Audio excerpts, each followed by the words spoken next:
Welcome to the Sons of UCF, a unique UCF podcast experience. Now, say hello to Adam and Mike. The long-awaited 100th edition of the Sons of UCF. Mike, did you ever think we'd get to 100? No, I never thought we'd get to 2, to be honest. But here we are, 100. 2 years later, a little more than 2 years, but we finally made it. It went pretty fast. It did. Yeah, it did. We didn't really take many breaks, so we got to 100 pretty quickly. I say we grind. Yeah, we grind these things out here. So we made it 98 more shows than we thought we would, which is awesome. And that's a big thanks to you. So we'll have some fun stuff today. Obviously, we'll break the game down. Got a couple nice voicemails. We'll do picks. We'll do cow. We'll do UCF observations again, all that good stuff. But before we do all that, make sure if you're listening to us, that means you hopefully found us on our new podcast feed. I think we've plugged this enough, but we are available wherever you get your quality podcast. That'd be Apple, that'd be Spotify, that'd be Google, that'd be Amazon, that'd be iTunes. I think I said that already. Maybe iHeart, TuneIn Radio. I mean, you name it, Mike. We are on there. So if there's not a platform that we are on, you just let me know, and we will get on that right away. Make sure you follow us on social media. We are on all the major platforms. Twitter and Instagram, we're both at Sons of UCF. We also have 2 different ways to interact with us actually 3 different ways to interact with us on Facebook. We have both the Sons of UCF Facebook page and the Sons of UCF Facebook group, as well as our show account, which is Adam Mike Sons of UCF. And we have a YouTube page, which we'll be using very, very shortly. So find the Sons of UCF YouTube page as well. That's a lot of homework. I feel bad. I gave you guys a lot of work off the top of the show. So my apologies. But we want to make sure that you guys stay connected with us. And as always, Mike, we will we'll bring the goods here. Speaking of the goods were had on Saturday, UCF and ECU. It was over kind of early, and then it got a little interesting, but it was still always over. It started interesting, Mike. It was a humdinger of a game. 51-28, UCF comes out on top. Dylan Gabriel throws for 400 yards again. Marlon Williams was a beast out there. Defense played really well, and that has moved UCF up to number 11 in the AP rankings, Mike. So let's just start big picture. Saturday, your impressions were what? A few different impressions. Early in the game, obviously a little frustrated with some of the sloppiness involved. But then we got it rolling, typical UCF style, where we just put up 41 points in a row in a blink of an eye, really, and put the game away quickly. And then a little bit of sloppiness there in the end. But overall, another very good win on the road. Took care of business like we need to. And move up in the polls now a little bit. We're going to start inching further and further along every week. A positive week overall. Yes, there are things we need to clean up. Yes, there are things that we didn't like to see, but that is typical of an early in the season college football team. So we will get better from here. Yeah, you don't often hear 41 unanswered as a football stat, but that's what UCF reeled off for a while there until the sort of late in the third quarter. So I think by and large, most people would enjoy the performance. I'm going to ask you the old Trace Trelko question, Mike. Grade the overall performance, A through F, obviously, elementary school letter grades. Grades UCF's overall performance. Wow. See, this is tough because we've said it now over the last 3 years. We expect perfection out of these guys. We expect them to win every single game. I think some of us expect us to score a touchdown on every single play and maybe get a sack or a turnover on every play on defense. So when there's some sloppiness, it's hard. And there were some moments there where it was just bad, ugly to look at.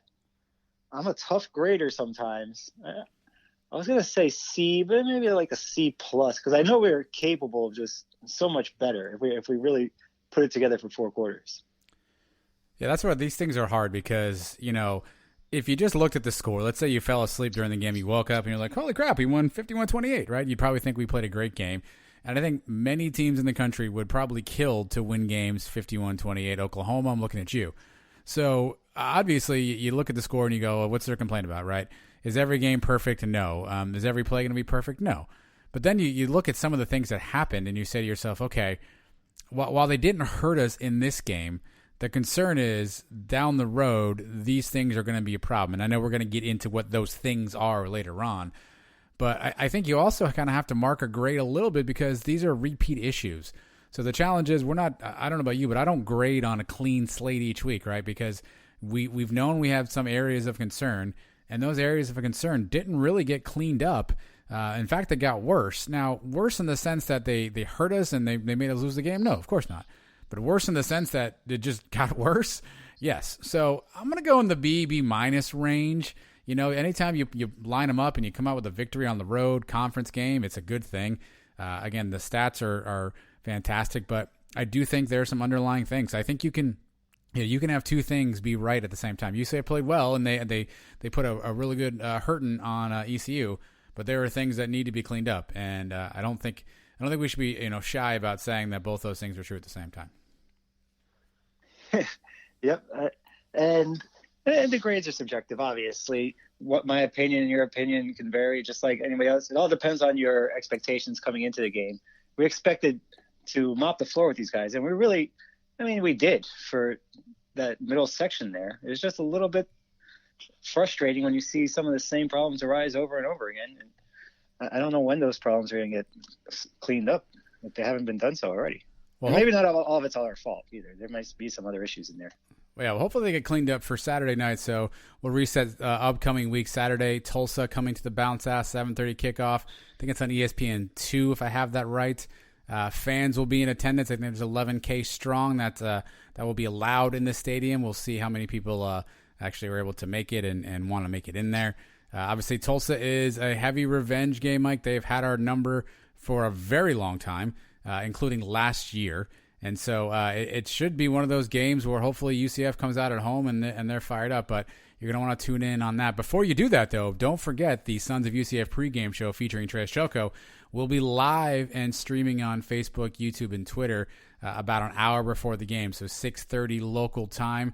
We will be on your internets. So if you're at home, even if you're in the parking lot and you're just kind of waiting around to get in the stadium and there's nothing else on, you don't want to watch a crappy 3 o'clock game ending, switch over to social medias. You'll find us. We'll tweet all that stuff out. We'll have newsmakers. I think we got a big guest, I think, is pretty much confirmed, Mike. I don't want to give it away just yet because, these things are fluid. But I think we got a big guest coming up, too. So you're not going to want to miss the Sons of UCF pregame show coming up before the Tulsa game this weekend. Huge game this weekend. And you're right. Watch the pregame show. You can watch the pregame show probably from inside the stadium this year with capacity only being a quarter full. There may not be too much problems with your internet service. So you're sitting around, you're having a beer, you're at your seat, you're just waiting for the game to start. Warm-ups are done. Hang out with us. We'll be talking about the game. If there's any injury updates, we'll give you those while you're sitting there, and we'll entertain you while kickoff is about to come your way. And we cannot promise sobriety, but what we can promise will be some fun, some hijinks, and some exciting stuff. So make sure to check that out this upcoming Saturday, Mike. Let's dive right into our breakdown. So each week, Mike and I will pick 3 things, and we'll tell you how we felt about those things. We score it on the scale based on former UCF Bowl victories or Bowl losses. So obviously the victories are the good things. The losses are the bad things. We each pick 3, and we'll kind of break them down more in detail here, Mike. So I'll let you lead off first. What's the first thing that caught your eye for the game? All right, I'm going to start a little backwards this week. I'm going with a negative thing first, just to get it out of the way. Get it out the way. Yeah. We've been hinting at it already for the first couple of minutes. I'm going to give out a cure to the 19 penalties we saw committed on Saturday. 19 penalties for 139 yards. Oof. Could have been 20 penalties or more. The very first play of the game, we get called for pass interference. East Carolina declines the penalty because they made the catch and got the first down anyway. Then we get the ball for the first time. 4 false starts to start the game.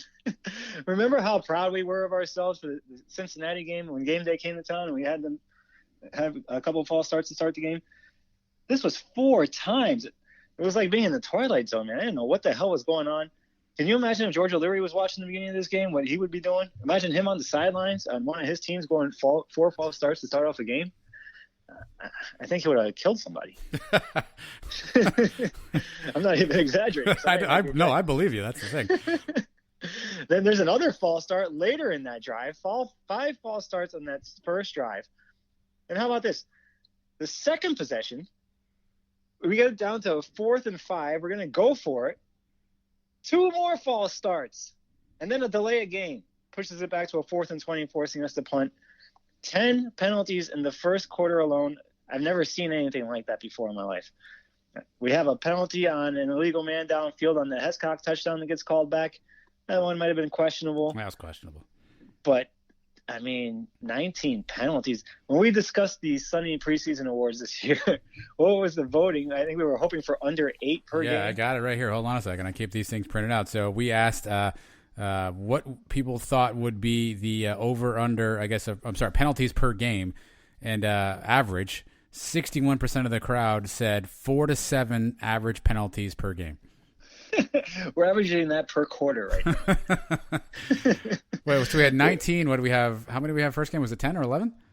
Yeah, something like that. Yeah, so we're averaging like 10 a game right now, which is fantastic. No, more than that. We're averaging like 4 a quarter. I'm not good at math. What do you want me to do? Oh, man. And we're lucky because we've played 2 bad teams to start the season so far. Georgia Tech, for as much as we wanted to give them credit, they're really not that good of a team. East Carolina is a bad team. So the penalties haven't hurt us much yet. But pull this crap on the road at Memphis, pull it in a championship game, put it even a game against Cincinnati or a New Year's Six bowl game, or if, we say a playoff game. Playoffs? Those penalties would be deadly, man. We cannot shoot ourselves in the foot the way we did 19 times. Oh, my goodness. That's the only way we can lose this season, really, is if we beat ourselves. And we put it on the platter for ECU. They couldn't take advantage. We started off 4 penalties. It's 1st and 30, and we converted first down. So it's the other end of the spectrum of how good our offense is. But it's just still very frustrating start to the game. All right, let's try to be fair a little bit, right? So the false start penalties, especially the 4 right off the top there, that obviously got a lot of attention.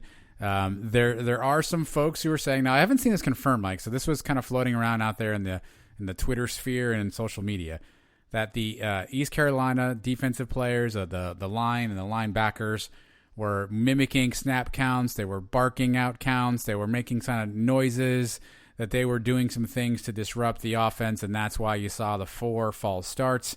I don't know if anyone really confirmed that. I didn't hear Heupel or anybody say that is what happened.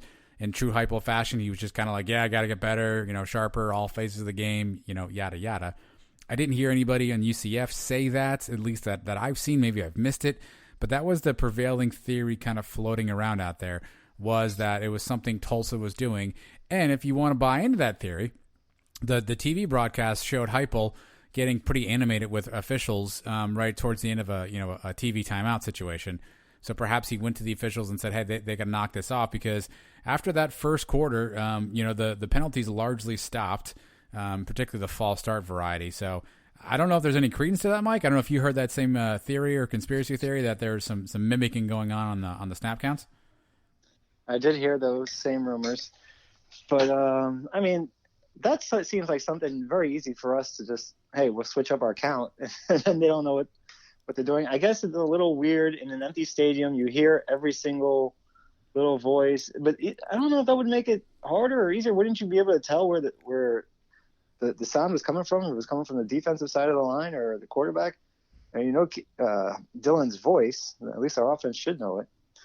So I don't know if that's an excuse or that is the fact, because I don't know if we're ever going to find the answer to that, unless we somehow UCF files a complaint with the American Athletic Conference. It's a possibility, but is that something we're going to see teams doing now in the future? Because why not? If I'm Tulsa this week, hey, if I can get away with it for a couple plays, even at the beginning of the game, even if it's up until the refs warn us not to do it, why not? I'll go ahead and do it. Well, the interesting thing about it, too, is so the first 2 penalties were on offensive linemen, and then the next 2 were on Marlon Williams and Jacob Harris, respectively, so 2 guys on the outside, who you wouldn't think would be as impacted by that, because they typically don't hear the snap count anyway. I'm sure they're just watching the ball, and that's when they're kind of making their move. So that was interesting, too. Part of me wonders, kind of the same conspiracy theory I had last week when we talked about Georgia Tech. If you remember, we had a lot of false start penalties on the receivers for UCF. Is this a thing where, the Mike Houston went to the refs before the game and said, hey, these guys never get set. You're going to want to watch them. The center's always bobbing his head. The guys are always moving. And maybe it was just something that was a point of emphasis early on that, the ref, got that bug in his ear and decided he was just going to make it a flag party. I don't know. But it was certainly frustrating. That was probably the most frustrating 8 minutes of my life. In game time, of course, it was like 65 in real time. But just because it was like we could not get our own way. And as soon as we did something good, then we did something bad. And listen, at the end of the day, how'd that drive end, Mike? Touchdown. And a touchdown. And so that's what's tough, is it erases all of that, because before you know it, Greg McCrae's punching it in from the 1 yard line on the Wild Night package, and we're tied 7-7. So, really it did not hurt us. But I think that complacency thing is what makes me more concerned about it, because I know the fans are like, hey, big deal, whatever, we shook it off. But God, I hope the players aren't like that. I really hope that there's not a sense of, hey, we can overcome anything. It's okay. To your point, try pulling that crap on at Memphis, at Houston, to try pulling it, when Cincinnati's in town. Like that's just not going to work. So hopefully it's one of those deals where it was a fluke situation, and we're past it, and there's something we can do about it, because it was certainly one of the I've never seen it before in my life, and I don't know if we'll ever see it again. No, and listening to the radio broadcast at the time, Gary Paris kept pointing out that the defensive lines was shifting, and every time they shifted, our guys seemed to jump as if we thought they were coming across the line. So, that's just discipline, man. Defensive lines are going to move around and shift around. You can't just jump flinch every time they move. You got to know snap counts. You got to know exactly when the ball's supposed to move. And if you're a receiver, you got to be watching the ball. You can't really be depending on your ears. All right, well, that's your first one. You're going to the negative town. I'm going to go to positive land here. I'm going to call this a peach, I think, Mike. I'm going to go peach here. And it's not something that you look at statistically and you say, okay, yeah, I can see where that comes to fruition. Although his stats were great. So I'm talking about Dillon Gabriel right now. So 47 attempts, 32 completions, 408 yards, 4 TDs, a long of 64 to, I think that was Jalen Robinson. Stats are fantastic as they were. He was the American Conference Offensive Player of the Week award back-to-back. I'm sure that's going to happen a few more times this year. But why I put this in here is because, for me, the thing I saw with Dillon Gabriel, maybe he's a little stronger this year. I don't know, Mike. Maybe he put some muscle on. Maybe he got a little faster. I don't know. Maybe he was training. Maybe his arm strength's a little bit greater. Maybe his release has gotten faster. All those things are probably true. And he was already pretty good, so it's pretty, negligible in some of that stuff. But I saw the biggest growth in him in terms of just his maturity and sort of his poise in what was going on in the game. Now, it was tough to look at it last year because he was a true freshman and he was in some tough spots. But obviously the games that we lost on the road, things got behind us in a hurry, and it seemed like, we compounded that with more mistakes, right? It happened against Pittsburgh. It happened against Tulsa. We just talked about it. UCF starts off basically, 20 yards back than we're supposed to. And there's no worries. Dillon comes back and leads them on a touchdown drive. Like you said, the very next possession, we're driving. We're maybe going to get a field goal. We don't do it. End up having a punt. We give the ball back. And then Dillon comes back out again, and what's he do? He leads another poised touchdown drive. Or another scoring drive rather. I mean, he just seemed like he was more in sync, more poised this year. I think plays where you saw he would have maybe panicked. I don't know that you saw that this year. It seemed like he was really calm. He was waiting in the pocket. He was waiting for his receivers to get open. And I feel like last year he just kind of bombed a few away and deep, and Gabe Davis bailed some out. This week he was looking for his receivers. He was taking his time in the pocket. He was stepping up. He was making throws. He was spreading the ball around. I know Marlon got the bulk of the catches, but a bunch of guys caught balls throughout the game. I just felt like you saw a more mature Dillon Gabriel when things weren't optimal. The Georgia Tech game, by and large, things were pretty much rolling our way on the offensive side. Offensively in this game, things weren't optimal, and you saw Dillon just say, "Okay, cool, let's just roll with it." And he rolled with the punches, kind of figuratively at one point, actually. I think you saw his maturity and his growth. No turnovers. So we did not throw a road interception, which obviously is something that we've been watching for. So, for me, the maturity and growth in Dillon Gabriel, that's going to be my peach. The stats are always going to be there, but I think you saw a mature leader take the ball and face adversity and not panic and keep his guys in line. And lo and behold, Mike, we came out with a huge win. You can definitely see the growth in him. And he's now only had one full season, because remember, he didn't start the first game last year. He started the second game of the season.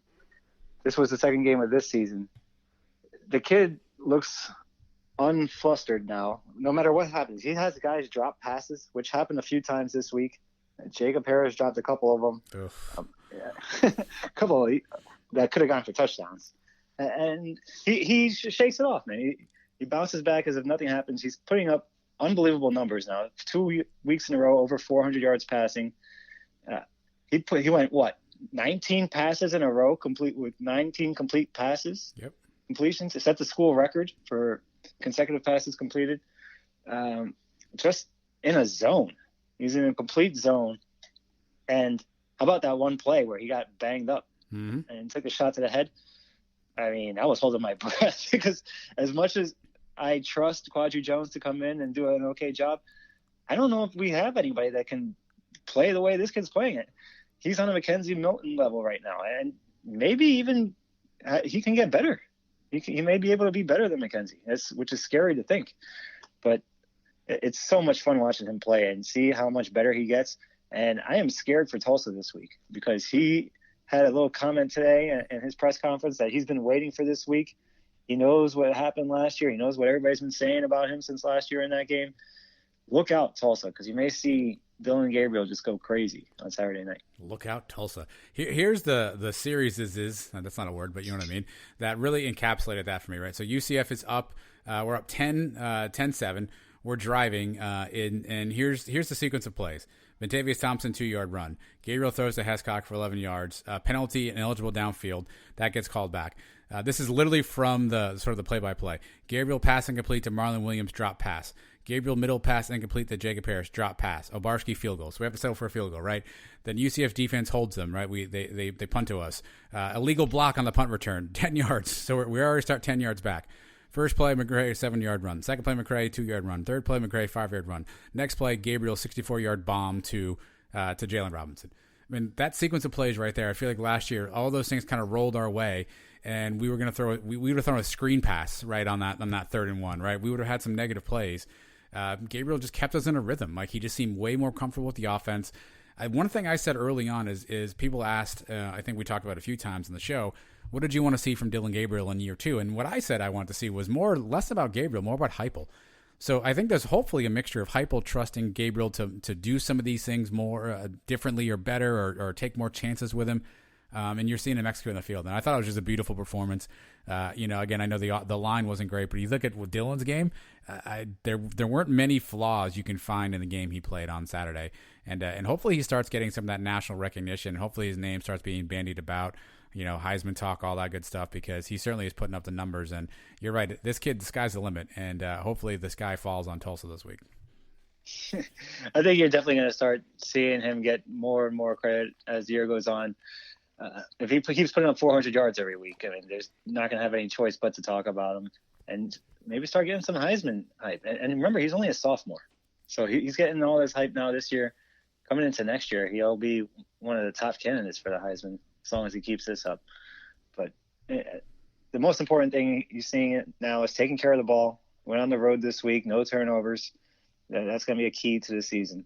And even the first week, the 2 turnovers he did have, and one ball that was tipped and it was intercepted. It's not like he threw it into coverage or anything. And then the one fumble. But I mean, I can't explain how comfortable I am watching this guy play. Like, I have full confidence in him, and it looks like Heupel does now too. And Heupel, we saw last week, letting him run a little bit, opening the offense up. It's going to be dangerous, man. It's going to be fun to watch the rest of the way. I have a feeling that at least one of those touchdown passes that he had this week will make the Sons of UCF top 5 plays that'll be on the pregame show this week. Just an early prediction from me so far, Mike. All right, so what's your second key to the game? All right, I'm working my way back up to the best things. So I'll go with a Liberty. 7 for 7 in the red zone scoring. Mm-hmm. And you're saying 7 for 7. That's a Liberty? It should be a peach. Well, 3 of them were field goals. But, I mean, after the early turnovers, we could have really put these guys away. We could have been up by 30. Instead, we were only up 20 at the half, mostly because we had to settle for a couple of those field goals. So that's the reason it's a Liberty. But red zone is something we struggled with a little bit last year. I believe we were 74% scoring in the red zone last year. This year, only 2 games, but 93% in 2 road games. I actually got that stat from our friend Christian Simmons, who joined us on the pregame show this week. He specializes in uniforms, but he's got some cool stats he throws out there on Twitter sometimes too. We love those long plays. The one you just mentioned to Flash Robinson, 64 yards. That's a beautiful play. Johnny Richardson slicing through the defense for 30 yards. Everybody loves the long plays, but you can't rely on that all the time. Red zone is such an important part of the offense, especially in close games. We got to be able to put points on the board. We can't turn the ball over, which is the most important thing. Take care of the ball. At least get 3 points every time you're in there. But punching it in for 7 is, obviously the goal. And this week, we even got Hescock in the end zone, which twice actually makes everybody happy using the tight ends, which is key because we have so many weapons on the outside and the running backs. Sometimes the tight ends get forgotten about. So you're right. He could have had 2. So he at least got him in there one time. The 7 for 7 in the red zone, you take that every time. I prefer 5 or 6 touchdowns, 1 or 2 field goals, 3 field goals this week. It still leaves room for improvement, but better than what we were doing last year.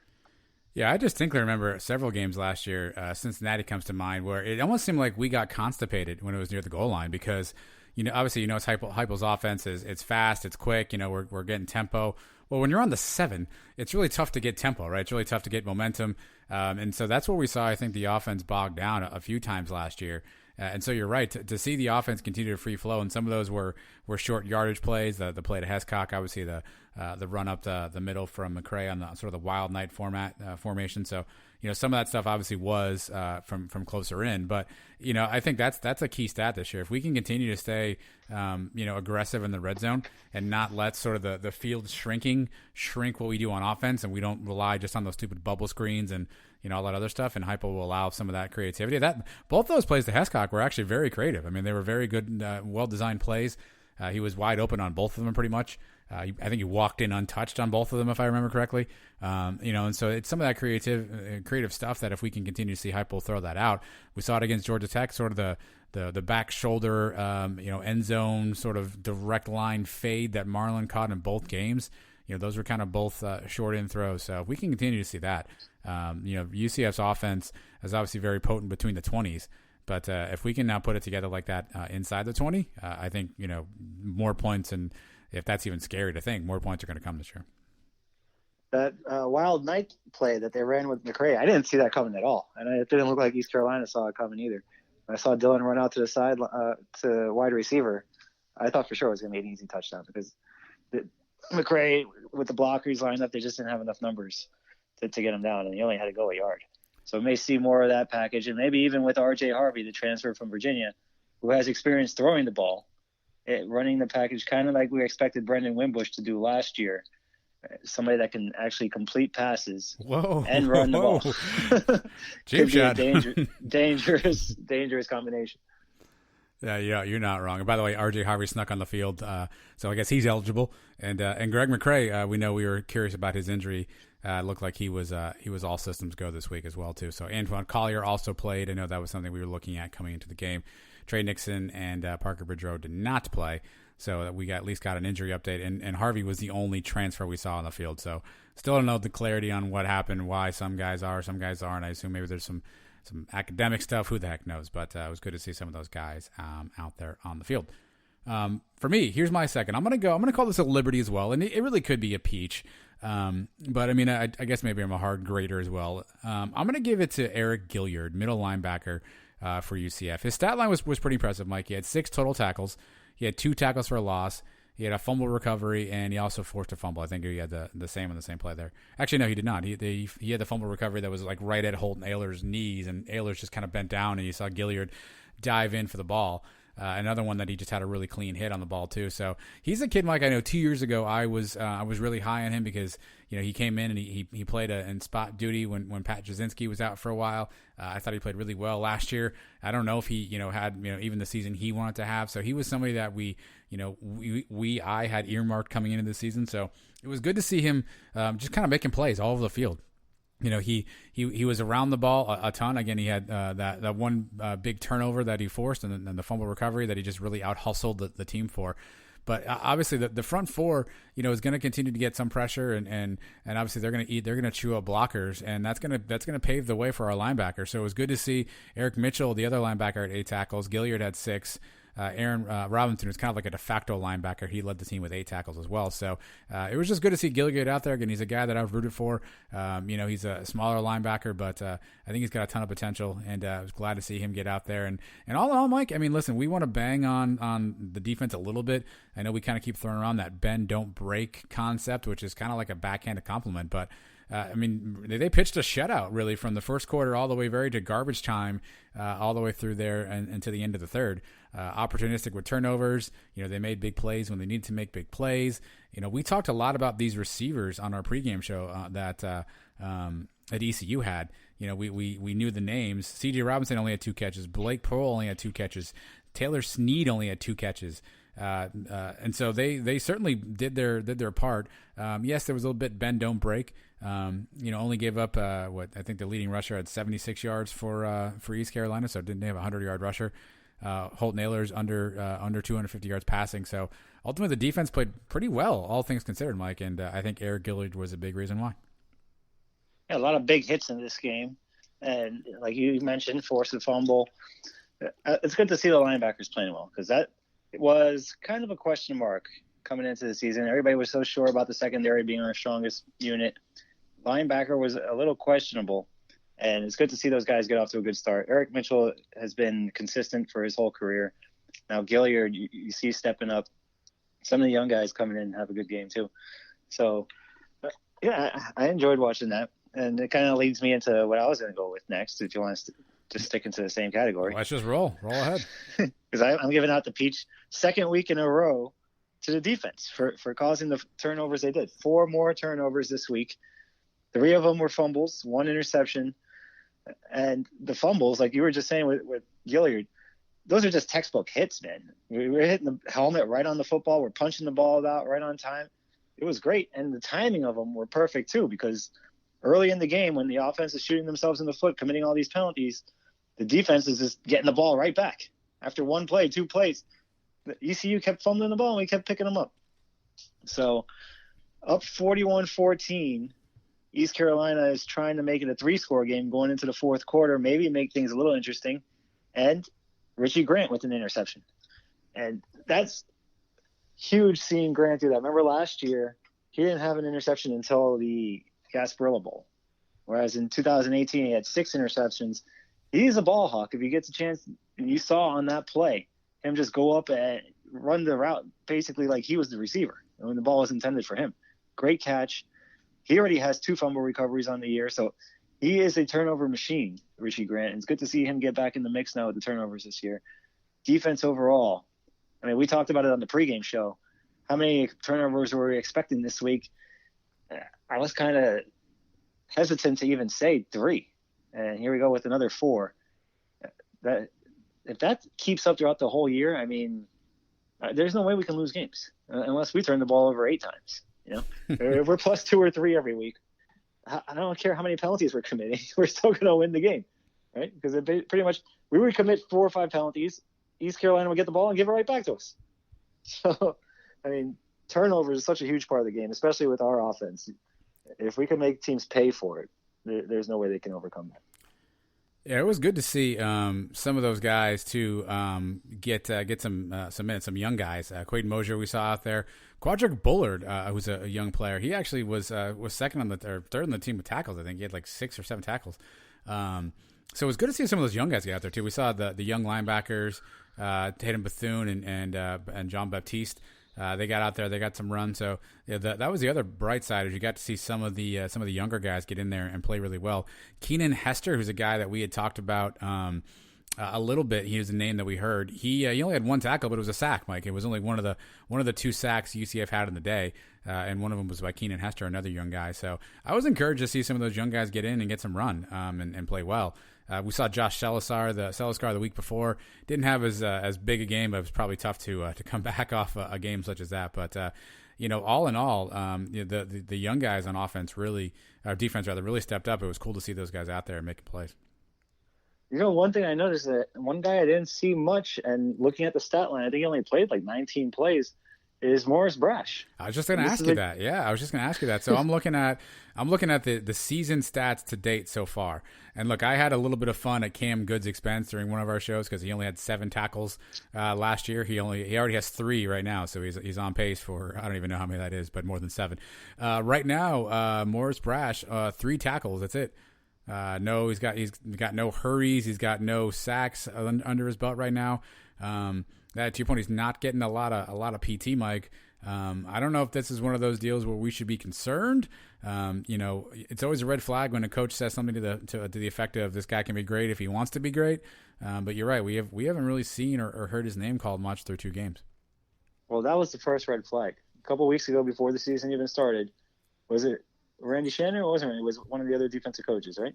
It was Burnham, Shane Burnham.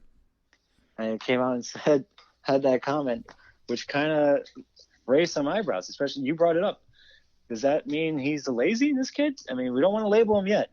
But we've seen this out of a couple guys in the past before. I mean, Tristan Hill comes to mind, having issues with the coaching staffs. Hopefully that's not what we're seeing here, because this kid last year looked like he has so much potential, so much talent.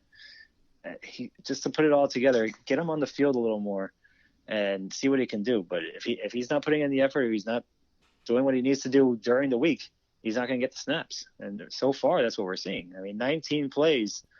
That was on one of the lower snap counts for all the defensive linemen. Yeah. Well, so far on the year, again, 2 games in, Gilliard is the team leader with tackles, with 16, also has 4 tackles for a loss, and he has 2 forced fumbles on the year. So far, Eric Gilliard has certainly lived up to, I think, what we thought he was going to be after we saw his freshman year, and so it's good to see that as well, too. So let me go to my my third and final category.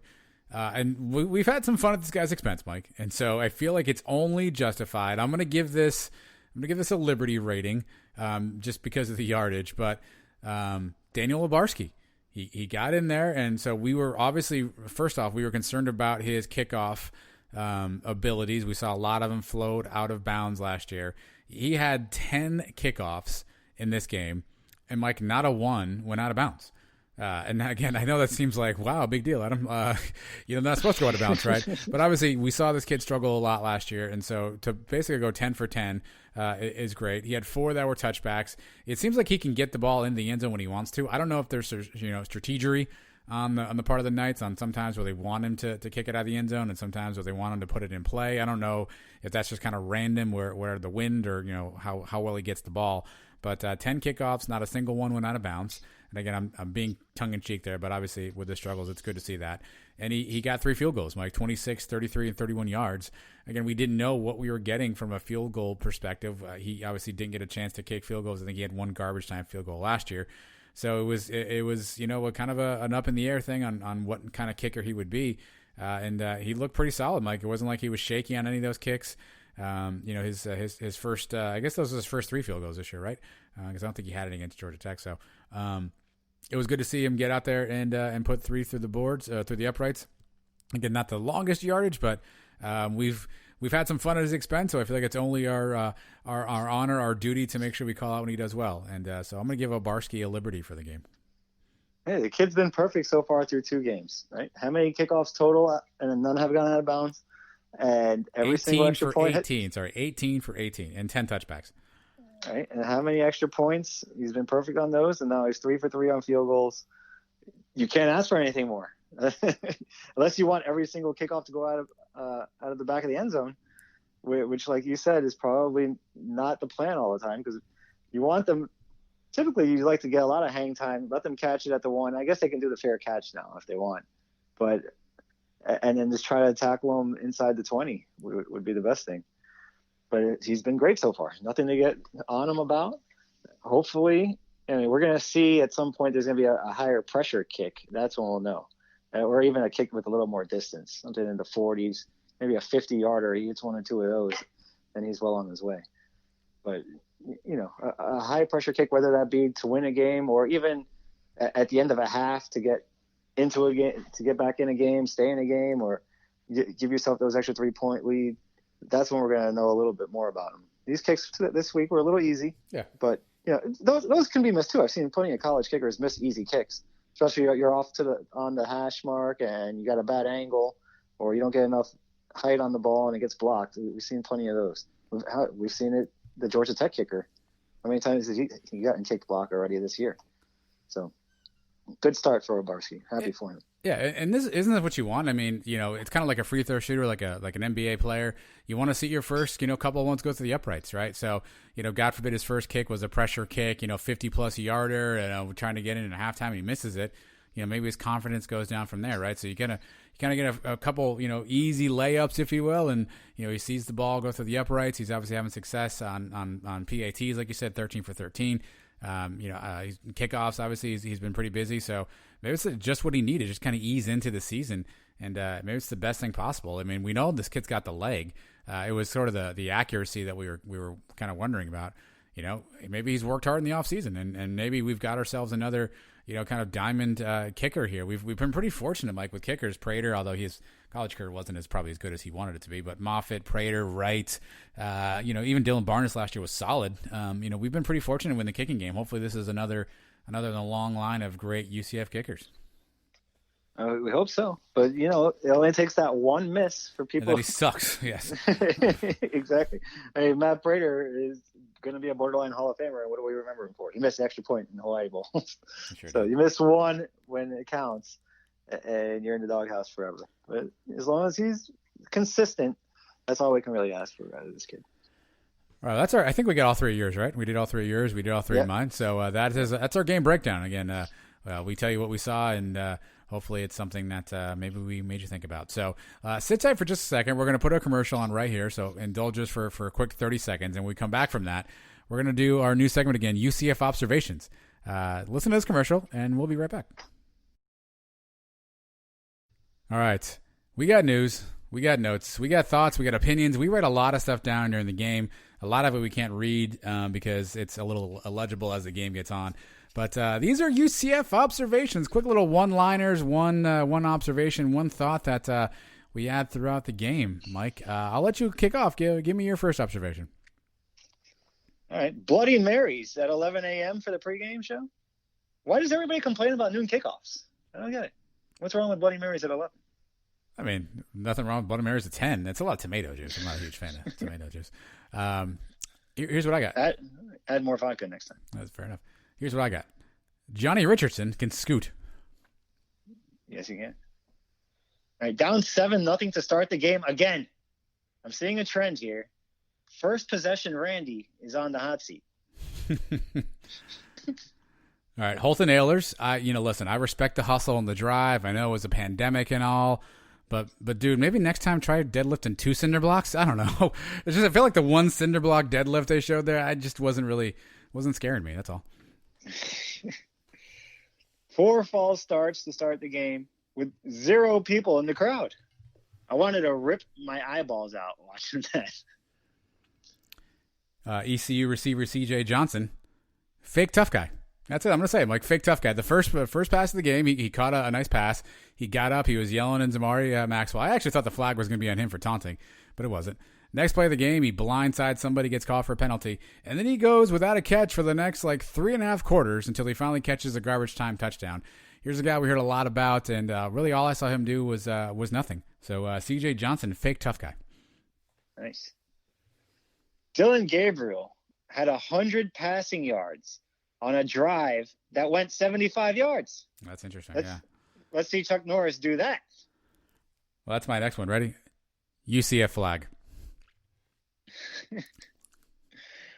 41 unanswered points. Reinsert eyeballs. UCF false start. Mike Golick is stealing my ideas for expanding the playoff in season. So when it happens, everybody can thank me. Dylan Gabriel.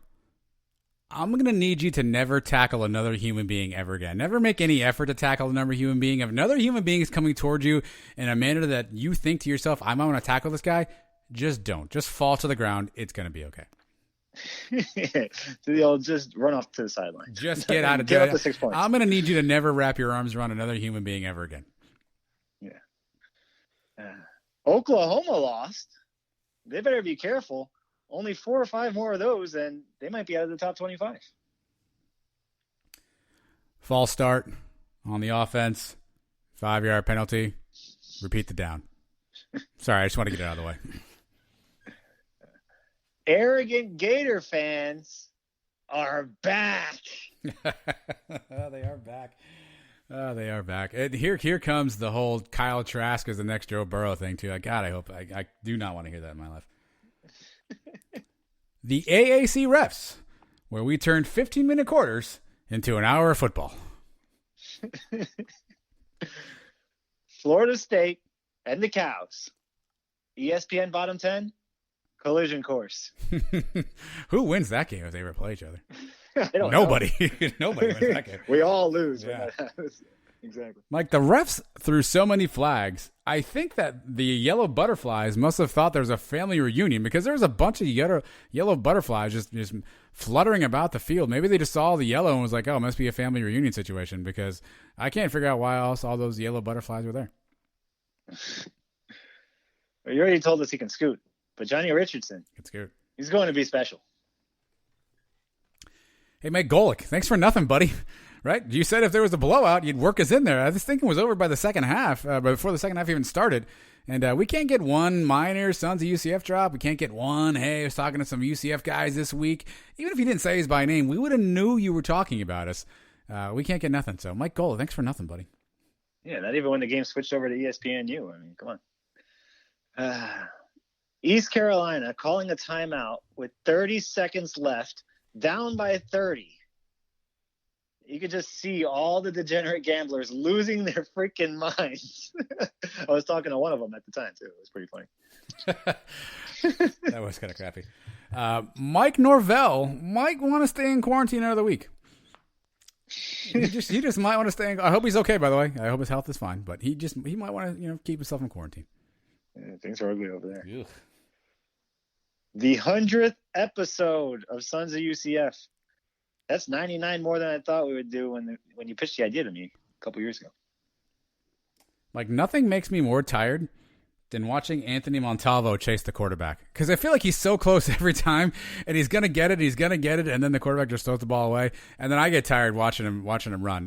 But he's always around the quarterback. I'll give him that. But nothing makes me more tired because he never quite catches him. He's going to get there, hopefully this week. All right, the Sons of UCF podcast, Partly Sunny, and the pregame show. That's 3 days a week. What the hell are we thinking? And speaking of hell, Don Williams.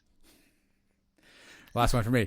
Hey, did you guys know that Holt Naylor's dad was the PA announcer at the stadium? I don't know if you guys heard that or not. I just heard that someplace. I'm not sure if anyone picked up on that, but Holt Naylor's dad was the PA announcer at the stadium. Mike, those are our UCF observations. If you have observations, hit us during the game. We're open to it. We'll steal your ideas. We'll probably not give you any credit for it, but we're open to your observations as well. But coming up next, Mike, I guess we'll do. We got a lot of things. Hype Translator is on deck here. So Josh Heupel meets the media. He tells you one thing, but he doesn't really tell you what he means. Well, we'll do that for you. Stick around. Josh Heupel Translator coming up next, only on the Sons of UCF. It's translator time. All right, Heupel's translator is getting revved up, Mike. But I think Josh Heupel would appreciate a screen skin because he loves UCF. He loves talking about UCF. He's always wearing UCF gear. And I think the perfect compliment for Coach Heupel would actually be a screen skin for his phone. I don't know what kind of phone Josh has. I assume he's got one of those iPhone 11 deals. He seems like he's one of those kind of guys. And if he does, he's in good hands because screen skin, it's a screen protector for your phone. But what it has a UCF logo that's on the front there, Mike. So when your phone is lit up, you see you see the screen. It looks perfect. You see your apps. You see all your photos. You're good to go. Your screen fades to black, and the UCF logo appears. So people know that you're a UCF fan. Imagine Heupel is in the living room of a recruit, and he's talking to this kid, and he's like, hey, listen, you got to come to UCF, blah, blah, blah, blah. And all of a sudden, his phone goes off, and they look down for a second, and then it goes back, and his kid goes, oh, my God, do you have a UCF thing on your phone? Heupel's like, well, that's just how I roll. That's how we do it at UCF. And the kid's like, how do I get one of these? And Heupel says, listen, I can't give you one because it's probably an NCAA violation, but if you go to Screenskins, that's SKINZ on Google, you'll find their website, and you can put one in your cart there. And Heupel might say, listen, do me a favor. My guys, Adam and Mike, they're my guys. Type in Sons of UCF. That's a promo code. You get 10% off. And the Heupel closes the deal on the Screenskin, gets the recruit, and UCF goes undefeated again, Mike. I can see it right now. It's probably already happened. And like you said, Heupel has the iPhone 11. You think you can get a screen skin for any phone, because I have an iPhone 7 and it works perfectly on my phone. It comes in all different sizes. It's a thing of beauty. You don't have one by now, I don't know what the heck you're doing. It is very cool. It's magic on your phone. Support UCF. Get a screen skin, and it protects your phone at the same time. So I don't know what else you guys want from it. And you want it to do your taxes for you? You could probably do that too. Screen skins. Easy on the taxes joke. not sure that'll play well. But here's the other thing. If you follow these guys on social media, they are blowing up right now on social media, Instagram, TikTok. I mean, they've got a ton of requests coming in. Inventory is going to get really low here really quickly because more and more people are finding out about screen skins, and they have UCF stuff. That's what you're going to want. But if you're in a sorority, fraternity, whatever, they have all different types and sizes and all different schools. Maybe your significant other went to some other school or something. You want to get them one. All different kinds of stuff. Either way, whatever screen skin you want, Sons of UCF promo code gets you 10% off. Again, Google screen skins. Skins is SKINZ. Promo code Sons of UCF gets you 10% off. You can thank us later. But for right now, you can thank Josh Heupel for giving you these quotes on the Josh Heupel Translator. Coming up right after this. Josh Heupel says a lot, but sometimes doesn't say much, Mike. That's why we are here. We have exclusively procured a machine here that will take any quote Heupel has, and it'll tell you what he really meant to say. So Heupel met the media on Monday. Mikey had a lot of really good quotes here, and so I'm going to start off with the first one for you, buddy. I'm going to read you the question. I'll read you his quote. I'll hit the translator, and you tell me what he really meant. So here we go. Question. Now that you had time to look at the film, what stood out against ECU and the penalties you had? Heupel said, quote, the penalties do stand out. We've got to get that corrected. It's a huge part of the football game, making the situations tougher for us offensively. Defensively, extending possessions for those guys. Pre-snap, post-whistle, penalties got to stop. Occasionally, there's going to be a playing penalty when you're trying to play hard and aggressive. You can live with those. The other ones have to be eliminated. We have to find a way to do that by the time we get to Saturday night. That's what Heupel said, Mike. What the heck did he really mean? I knew this crap was coming. This is what I was fearing 5 minutes into the game. And I could already see all you guys asking me about these penalty questions right when the game started. I don't have an explanation for it right now. We all know the rules. We know we're not supposed to move before the ball moves. Yet it kept happening over and over again. I haven't found a way to stop it yet in 2.5 years. I don't know if I'm going to have a way to stop it, but we have to get it corrected by Saturday night because that's when the next game is. And if we do it all over again, you guys are going to keep asking me about it. I'm tired of hearing it. So quit asking, Nick Saban style. Wow. Yeah, I mean, look, I could see him being a little frustrated about that. Who do you think? Who pays the price here? I mean, do you think it's does he get an Ellerbe? Is it the players? Like, I wonder. I'm dying to know Heupel's discipline system here, and how he corrects these, because obviously it's been sort of the bugaboo, whatever the hell that means, of his coaching tenure so far. Yeah, it's definitely one of them. I don't know who he goes after. He seems like a player's coach, where he doesn't. You don't see him yelling at the players really that much. You don't see him getting in guys' faces like O'Leary used to do. You don't really see him yelling at his coaches either. You see him yell at the refs, and it seemed like that's who he was going after in this situation too, blaming it on the refs. But eventually, he's got to just start taking accountability himself and find somebody to put the blame on. It starts with him, and then it goes on to his coaches and the players. So I don't know what he's going to do, man, but he's got to get that stuff cleaned up. I mean, he's the head coach. He's in charge. You got to find a way to, like he said, the penalties that happen during the play, you're being aggressive, you get a pass interference or something every once in a while, you're going to live with it. But these things pre-snap, unacceptable, man. I agree. All right. Here's one for you. Is there anything about playing at home that becomes more difficult with the COVID protocols? He says, for us, there's a comfort in playing at home because of your routine in your hotel. Your food is consistent. It's what our players know. It will not be the exact same that has been in years past because of certain protocols. I think what's different for us is that you're running out of the tunnel in your home stadium with your crowd there, 20 or 25% capacity. It won't look and feel the exact same. Understanding that we still have to create our own energy and sustain it, that's a big part of Saturday evening for us as well. Look, it's I'm glad we're playing this year. We want to go 1-0. We're on a 1-0 journey each week, and this is our next opportunity to go 1-0. Wish we had our fans there to go 1-0, but we've got to. I told you, we've got to bring the juice, right? If we're not we're not juiced up. We're juiceless, and we don't need to do that. So, we're gonna try to make it up. I'm gonna get out of the gate quick. Probably throw a couple quick bubble screens. Really get the fans excited, and we'll have to bring our own energy. It's gonna be difficult, and hopefully everyone's safe and healthy. But, we're on a 1-0 journey every week. And this is another week to go 1-0. We're going to go 1-0. If there are 100 people or 100,000 people, our guys are going to be prepared. They're going to be ready to go. I'm going to have these guys dialed in, and you're going to see a good UCF football game. It's going to be a little weird, man. It's going to be really weird. The last few years, our home field advantage has been one of the best in college football. I mean, the stadium only holds 45,000 compared to some of these 100,000 people stadium. It's just as loud, and it's a young fan base. I don't know what to expect this week because I don't even think of the quarter capacity we're allowed. That looks like there's still plenty of those tickets remaining coming into this game.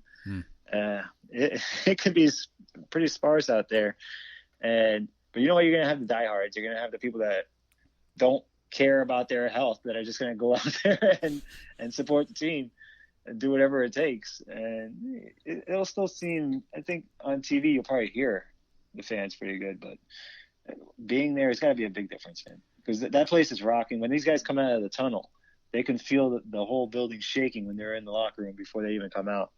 That's got to get them pumped up. It's just not going to be the same this week.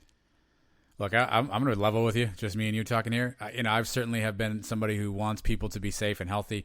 And obviously everybody's going to make their own individual decisions on what they think that means for them. And, I definitely understand that there are protocols in place, and I think it's a smart thing for people to follow those protocols and to do the right thing, if not for yourself, but for your fellow citizen, your fellow man or woman, as it were.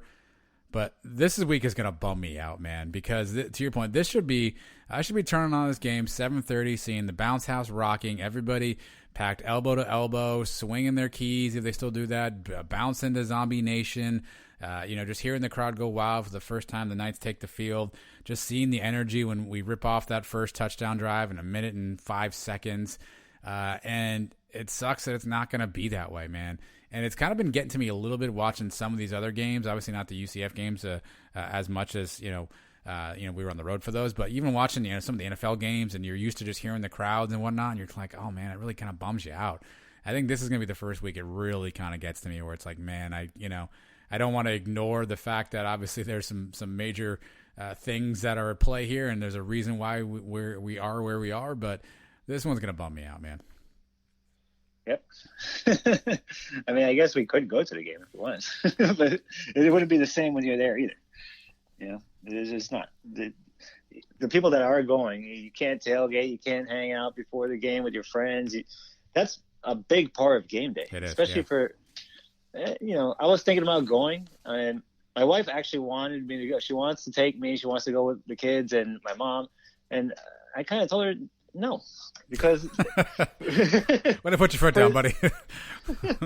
Because one, I don't want to go with the four of them. If it was me and a couple guys, it was me and you, yeah, it'd be different. But with them, they don't know much about football. They don't care about football. When they go to the game, they have a good time because of the whole day and the tailgating and walking around campus, and the kids are hanging out with Nitro, and we're going to the Alumni Center and all that. That's what they have fun doing. They're not going to have a good time going to watch the football game, and the place is going to be 3/4 empty. It's not going to feel the same for them. And then it's just going to be me hanging out with 4 girls that don't know anything about football. So I told her no, I don't want in that situation. So we'll see how it goes, man. I don't know what to expect. Yeah, like I said, this is the week I think it's really going to bum me out. Because you think about all those times where you're at the stadium and you're just anticipating watching the game and you're seeing it all on TV, and unfortunately, things just have to be different this year. The tailgating thing is huge, like you said. I mean, it's a big part of the revelry of going to college football, is hanging out and being an idiot in the parking lot for 3.5 hours when no other place on earth would you go stand in a parking lot for 3.5 hours. But at a football game, it seems like a perfectly reasonable thing to do. It's just gonna be a bummer this week. So, all right, last one I have for you from the Heupel translator. The statement was, from the early second quarter through the rest of the game, you had Stretch Cradle out there replacing Ryan O'Keefe in 4 receiver sets. Talk about that move and what you saw. Heupel said, quote, "We have a ton of confidence in Stretch, as we do in Ryan. I think you've seen in the first couple of weeks, there's a lot of guys at the wide receiver position that we're really comfortable with putting in the game and targeting. Wanted to get Stretch some opportunities. He earned that in practice. I thought Ryan performed extremely well in giving the opportunity. You'll see a rotation as those guys play. We played in more 4 receiver sets than we probably did a year ago. So more and more guys will have those opportunities as we get into drives and sub in and out." Mike, I know you love Stretch Cradle. What the heck was Heupel trying to say there? Hey, O'Keefe started the game, and O'Keefe made some big plays early in this game. Yeah, I got Cradle in there because why not? The kid is a specimen. We saw what he can do. I have so many weapons. What do you want me to just limit it to Ryan O'Keefe? I mean, I got to get all these guys some playing time, especially early in the year. This is audition time. If Trey Nixon's not ready to come back yet, we need everybody that we can possibly have to contribute. So I had to get Cradle in there. And why not? And I'm going to get some other guys in there, too, as the season goes along. Amari Johnson and some of these other guys that we haven't seen too much of yet. So I'm not just going to limit myself to one guy. Ryan O'Keefe was the first guy in, but we got to see what everybody can do. It's only fair. First off, Trace Trelko looked like a genius because right as we were kind of hurriedly getting off the pregame show, he said a player to watch was Ryan O'Keefe. On that first couple of drives, O'Keefe came out with 2 really big catches. And I text Trace and I was like, man, I don't know. Did you know something we didn't know? And obviously O'Keefe's opportunities kind of dwindled after that. No fault of his own. Yeah, again, we've talked about this on pregame shows. We've talked about this on preview shows. It's an embarrassment of riches sometimes at those positions. And it's just good to see Heupel finally get some trust in those guys. I think we all kind of see and recognize the talent these guys have. And again, Kavon Ahmad not pictured. Amari Johnson didn't get a ton of run. I saw Alec Holler out there for a pass reception, number 82. A big guy. I think he's a walk-on, former walk-on. I mean, according to the game notes, Zach Marshall-Wojin got some run. I didn't remember what play he got in on. I didn't see him in there. So it's good to see these young guys getting a chance. And you're right. If Trey's going to be out for a significant amount of time, and I know there's still some debate on what that looks like, and unsurprising news, Heupel hasn't provided a ton of clarity there. It'd be great to see one of these kids step up and then take the reins, and hopefully we get a chance to see all of them play, because I do think, if we can keep rotating these young, fast guys in there, right? And Marlon like breaks his body on every play. The kid plays so freaking hard, he's in there, he breaks his body over the middle, comes out for a play, and we roll in a Ryan O'Keefe who's like a 4.4 speedster, and all of a sudden the defense is like, wait, what?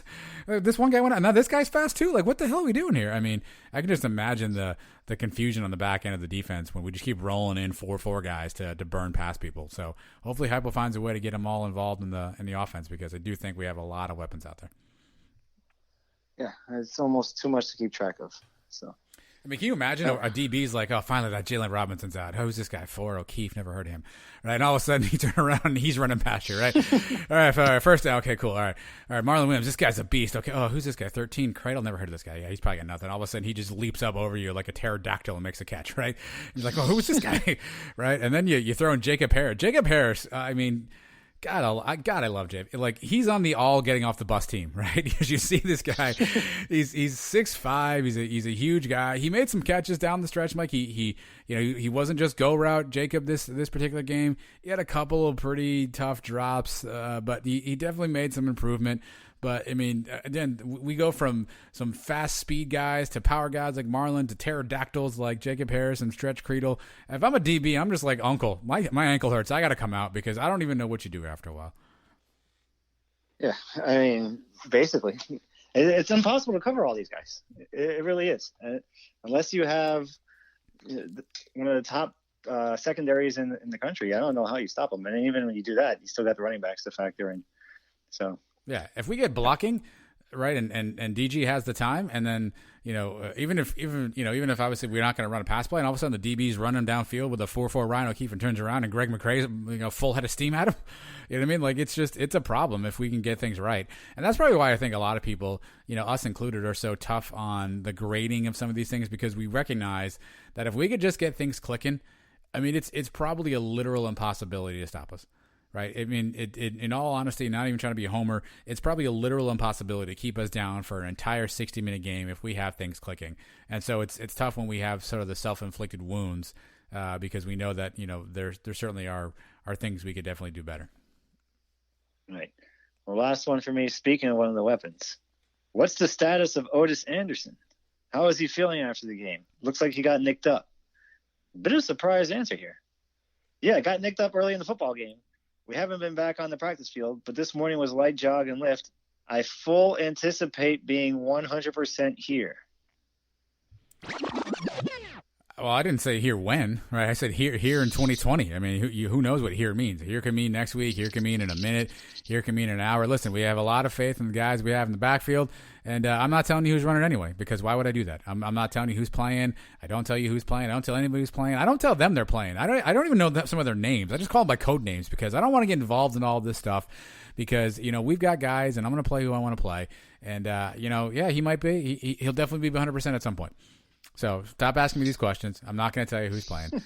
Who is that, by the way? Is that you? Is that you, Marshall? Is that you, Hellwig? I mean, who's asking these questions? Come on. Not my first rodeo. I guess if you say 100% healthy, then the other team has to prepare for him, right? So that's one way of doing it. Instead of just saying he may be here, we're not telling you whether he's healthy or not. Just tell everybody that everybody's healthy. Yeah, Trey Nixon's ready to go this week too. Even if he's not. Which, by the way, I think we were hearing. There was a rumor out there today that he may not be as injured as first thought, maybe out for a couple more weeks. Maybe we have him back for the Memphis game. We have a bye week after the Tulsa, so that would be great news. But Otis coming back, we'll see that this week, and we'll know right away. But that's a huge piece of the offense. We haven't really gotten Otis rolling yet in these first couple games. Yeah. Once that happens, I don't know what to tell you. Yeah. And plus, we had Demarius Good went out on a special teams play. Not sure what his status is. Obviously, a younger guy. He probably would have gotten some run out there with Johnny Richardson. Again, the good news is if for some reason Otis can't go this week and Heupel wants to take a rest before the bye week to have people ready for Memphis, maybe Johnny Richardson gets a few more touches. Right, that's not the worst thing in the world. Bentavious, maybe he gets a couple more touches. I mean, he's played really well in the stretches he's been in. Obviously, McCray, we know what he can do. So.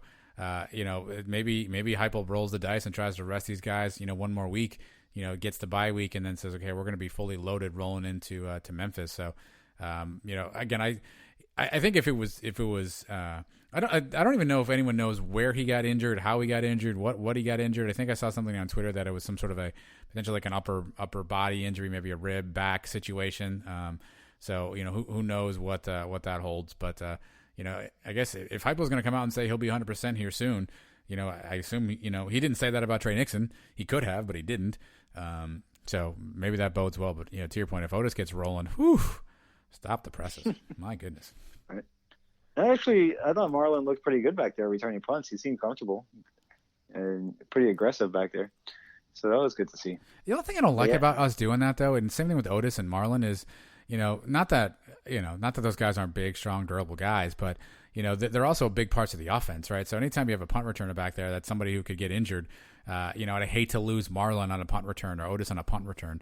Not that they aren't weapons back there, but not that I want to get anybody hurt, but you think about all the speed guys we have out there. And I understand there's more to a punt return or kick return than just being fast, but when we keep trotting out our starters, it makes me just get that's one more play they're out in the field and they can get hurt. That's one more play that, something fluke could happen. So, if that was like, the only options we had, I would go, okay, we got to do this. But, there's so many other guys we have back there. At some point, I wish we get some of those younger guys an opportunity. Well, I think that's a good point, actually, with Marlon. Seeing that Trey Nixon already went down, he's our next number one receiver now. So, yeah, I could see your point there. But that's been the thing in college football forever. I mean, so you see star players returning punts all the time, returning kicks. I mean, going back to as far as I can remember, that's always been the case. So, but yeah, I see where you're coming from. You don't want to take the chance on some of those guys, especially with our offense where I said we can score from anywhere. You don't really need a punt return for a touchdown. Just hold on to the ball, don't fumble. That's the most important thing. Yeah, if there's a big spot where you want a big return, and yeah, sure, okay, Otis, get out there, get this one for us, right? But if you're just going to have somebody out there and waving a hand around, or someone who's going to get, maybe a 3 or 4 yard return, maybe save one of those guys and make sure that we keep them fresh and healthy. But who knows? Not that Heupel will ever tell us anyway, but that's the Josh Heupel translator. Again, exclusive here to us at the Sons of UCF show. Mike, let's grab a little break right here, and when we come back, let's get you fired up for your weekly picks and we'll see how you did, and we'll see how everyone else is doing. So stick around. Right after this, Sons of UCF, Mike's Weekly Picks, episode 100.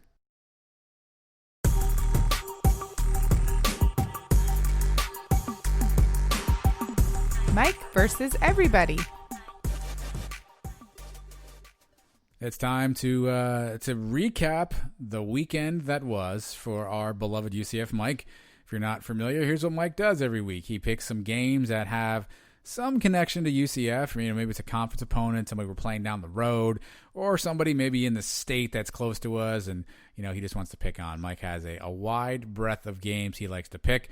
He picked 3 last week. Let's get some results, Mike. How'd we fare? You'd been on a pretty hot streak. Did you continue that?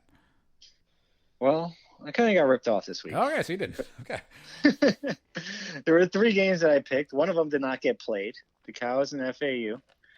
So I'm confident I would have won that one. I had FAU. Okay.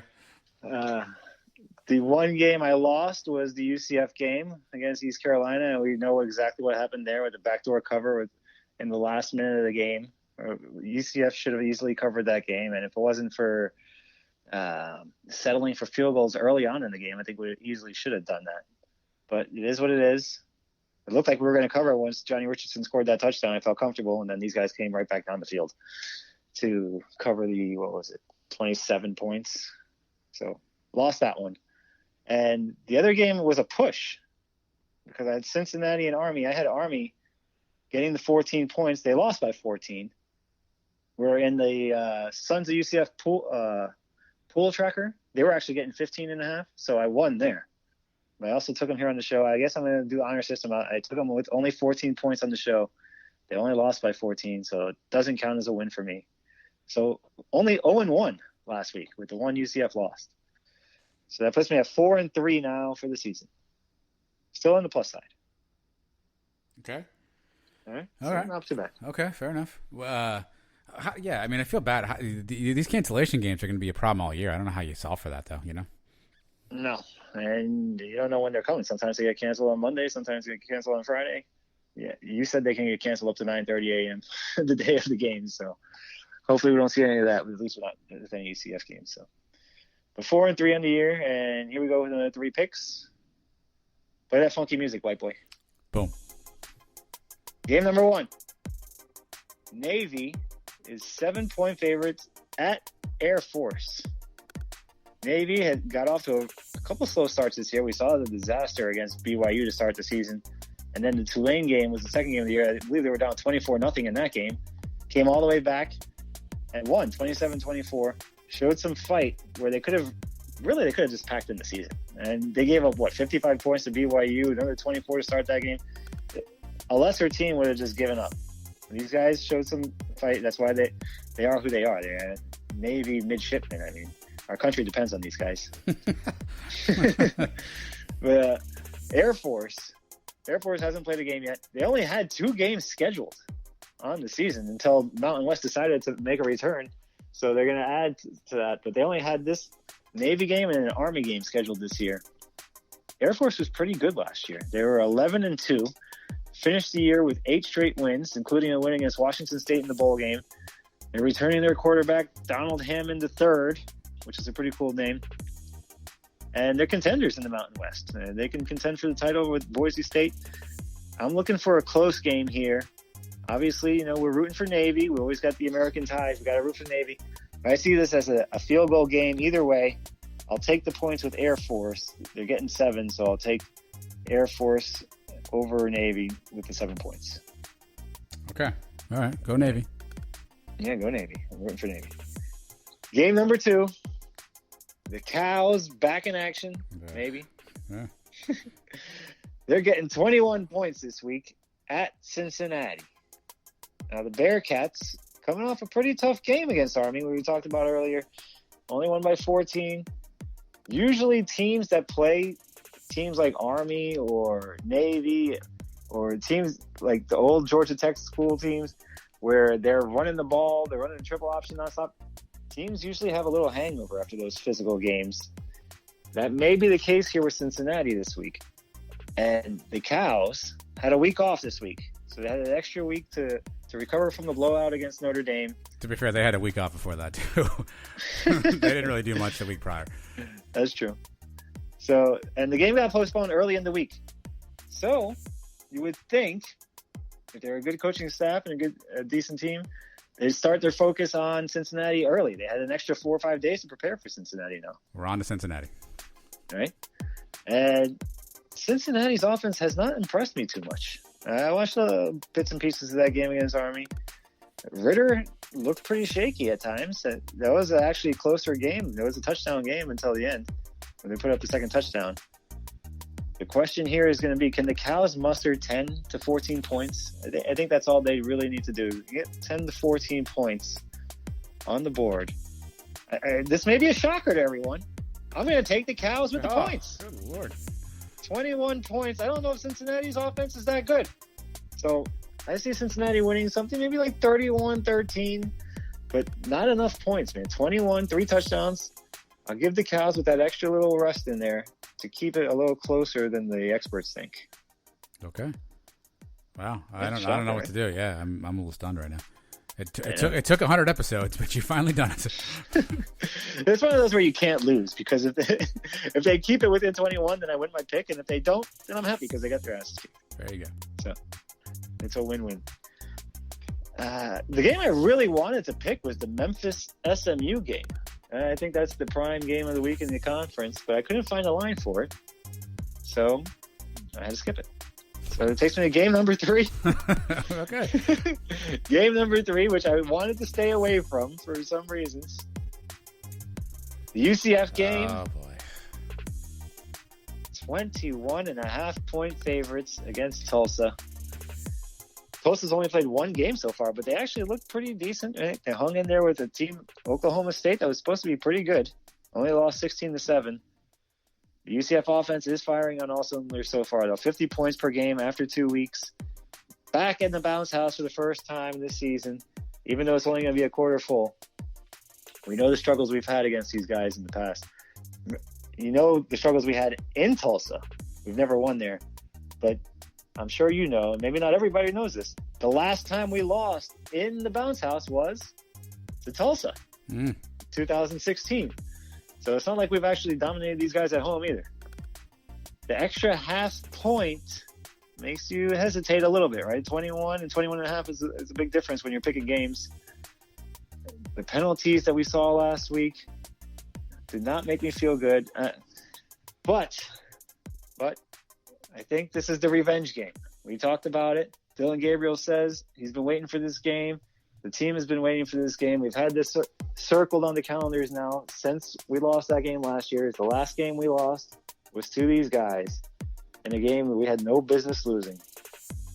The Knights will come out on top. They will cover the 21.5. We're going to put up our 55 points as usual, and we'll give up 24. 55-24. UCF wins comfortably and covers the 21.5 point spread. Quickly, I'm seeing online here. I'm seeing a -2.5 Memphis SMU. Memphis favorite. Memphis favorite. It's at SMU though, right? That's correct. Yes. Oh, you want me to give you a bonus pick? Hit me.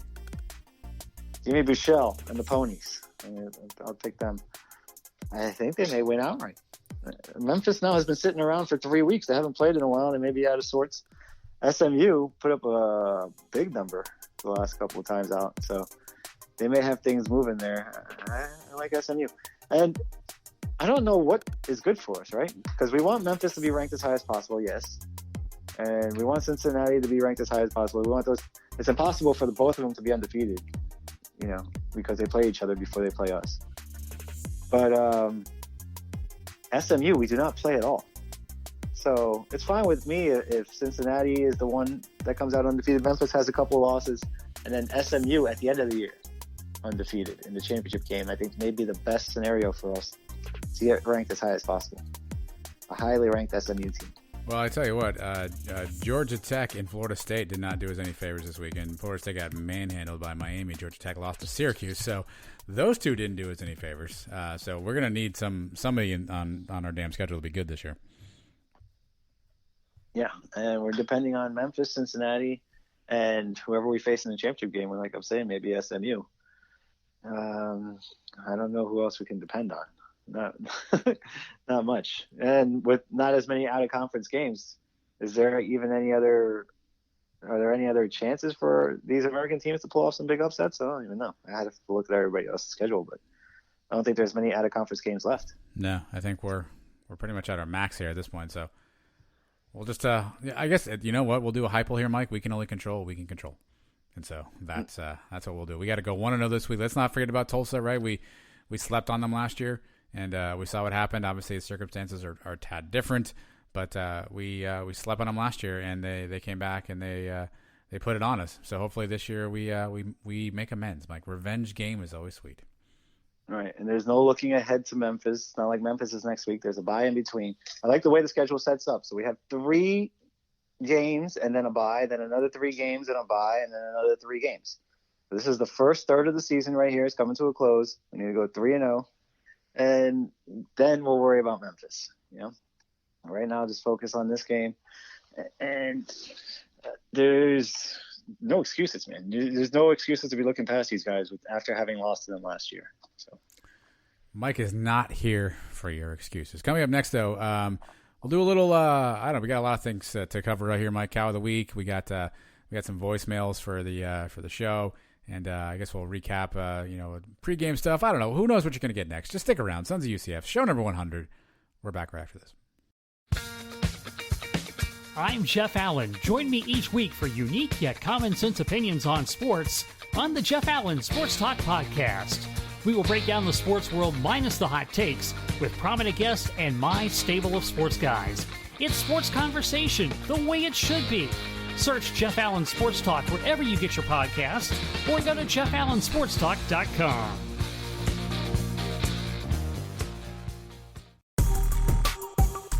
This is UCF Athletic Director Danny White, and if you don't want to be the Cow of the Week, you need to listen to Adam and Mike on the Sons of UCF. Charge on.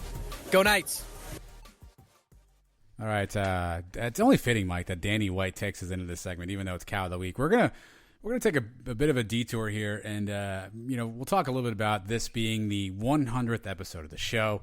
I don't know if it's a big feat or not. I don't know how many shows a podcast typically averages. Obviously, we're pretty happy. We're pretty proud that we got to 100, but we didn't get here alone, Mike. I think this is a good opportunity for us to stop and thank a few key people. I've wrote some names down here. I didn't confer with you, but I'm assuming you're going to agree with these names. So if you want to take somebody off, let me know, and we can do that. But I think first and foremost, Mike, we gotta thank our families, our wives, and our kids. Obviously, they allow us the time to step away and do this, and we probably spend way too much time planning and thinking and doing these shows. And obviously, our families are really supportive of us doing this. So, big thanks to our wives and our kids for letting us kind of have a little fun here and I guess take on this new hobby. Obviously, without their support, it'd be much more difficult. So we definitely want to thank them. Obviously, we started off and we were young, foolish, didn't know what we were doing, and Trace and Andrew took a chance on us and gave us a platform and taught us a bunch and helped us continue to hone our craft and. I think over time we kind of found our voice, we found our niche, and things improved overall. So definitely big thanks to both those guys for all their support as we kind of came up throughout the years here. I think the other cool thing, Mike, I don't know about you, but there's just a handful of people that we've had a chance to interact with and get to know kind of more personally, even somewhat as friends. I mean, these are people now that I get text messages from during the games, and the relationship has extended upon us just being their go-to listen for podcasts. So just a couple of names I'll throw out here. I'm sure I'll forget a bunch. I can't forget about Nelson, Halftime Paul, Manny Amores, our guy Cossack Advisor, James Reed, JP Gilbert, Ben Stout, Paul Jones, Jeff Allen, Ali O'Connor, Libby, some other guys whose names I don't know, we haven't had a chance to talk to, but they're always loyal and they follow us all the time. Barry Addict, Angus and me, Brandon Nitro, Mario, who's Lonely Bee on Twitter, and probably a host of others I'm never going to remember and I'm going to forget right now. But we've just been really fortunate to have a lot of people who have given us an opportunity and listened to our stuff, and we're so appreciative of all that. There's a lot of those names you just mentioned. I think most of them, if not, I'll just say most of them, have listened to all 100 episodes, which is pretty crazy to think about. Because we were just two guys sitting around doing nothing, and you said you want to do a podcast. I said sure. I didn't think anybody was going to listen to the first one. And somehow people did. Even my parents listened to the first one. It's probably the last time they listened to it anymore. That's fair. Yeah, my wife doesn't really listen, but these people do. And if it wasn't for them, then we'd just be two idiots talking to each other again. So very thankful for all the people that listen. And it's been fun. It's a hobby now. It's something I enjoy doing every week. I can't wait to get back on here on the phone with you every Monday and talk about the game and talk about what's coming up. Even in the off season when we had no games to talk about, just find stuff to talk about UCF because that's what we care about so much. Talking to the ex-players has been a blast, and the coaches. That's one cool thing I never even thought about when we first started the show, is that we're going to get to talk to all the people that we've already talked to, all the players and all the stories we've gotten from these guys. It's been awesome, and I'm looking forward to keeping it going and getting better at it. I know at first we were probably not that great. I probably don't want to go back and listen to those first few episodes, so maybe a good thing that they're gone. But even right now, we're probably not that great. We look back a couple years from now, if we're still doing it, we'll say, "What the hell were we doing?" Even the first 100 episodes sucked, But to us, it's been fun, and that's all that really matters. Is we're having a good time doing it, and we'll keep improving as we go along. Yeah, that's a cool thing. Is regardless of how the show sounds every week or whatnot, the one thing I can promise you is what you see or what you hear out of you of me and Mike. This is literally who we are, and so I'm just thankful that people have kind of accepted us for who we are and how we think about football games and our school and some of the jokes that we have and some of the segments we try and some of the things that we do, and they've kind of allowed us to be ourselves, because I can promise you 100% this is authentic of what it would be like regardless if this thing was being recorded or not. So again, such a big thanks to everybody. There's no possible way I'm going to be able to, or Mike's going to be able to say everybody's name who's supported us along the way. Hopefully we hit the some of the bigger ones, and we look forward to even gaining more fans, more supporters, more people who want to listen to us. We're going to continue to keep doing this thing for as long as our wives will allow us, and as long as you'll listen. So we'll see which one of those two things come to an end first, Mike. But I do have a special surprise. We did get a couple of voicemails. Some people called in and wanted to leave some messages for us to, I guess, just share their thoughts on the show.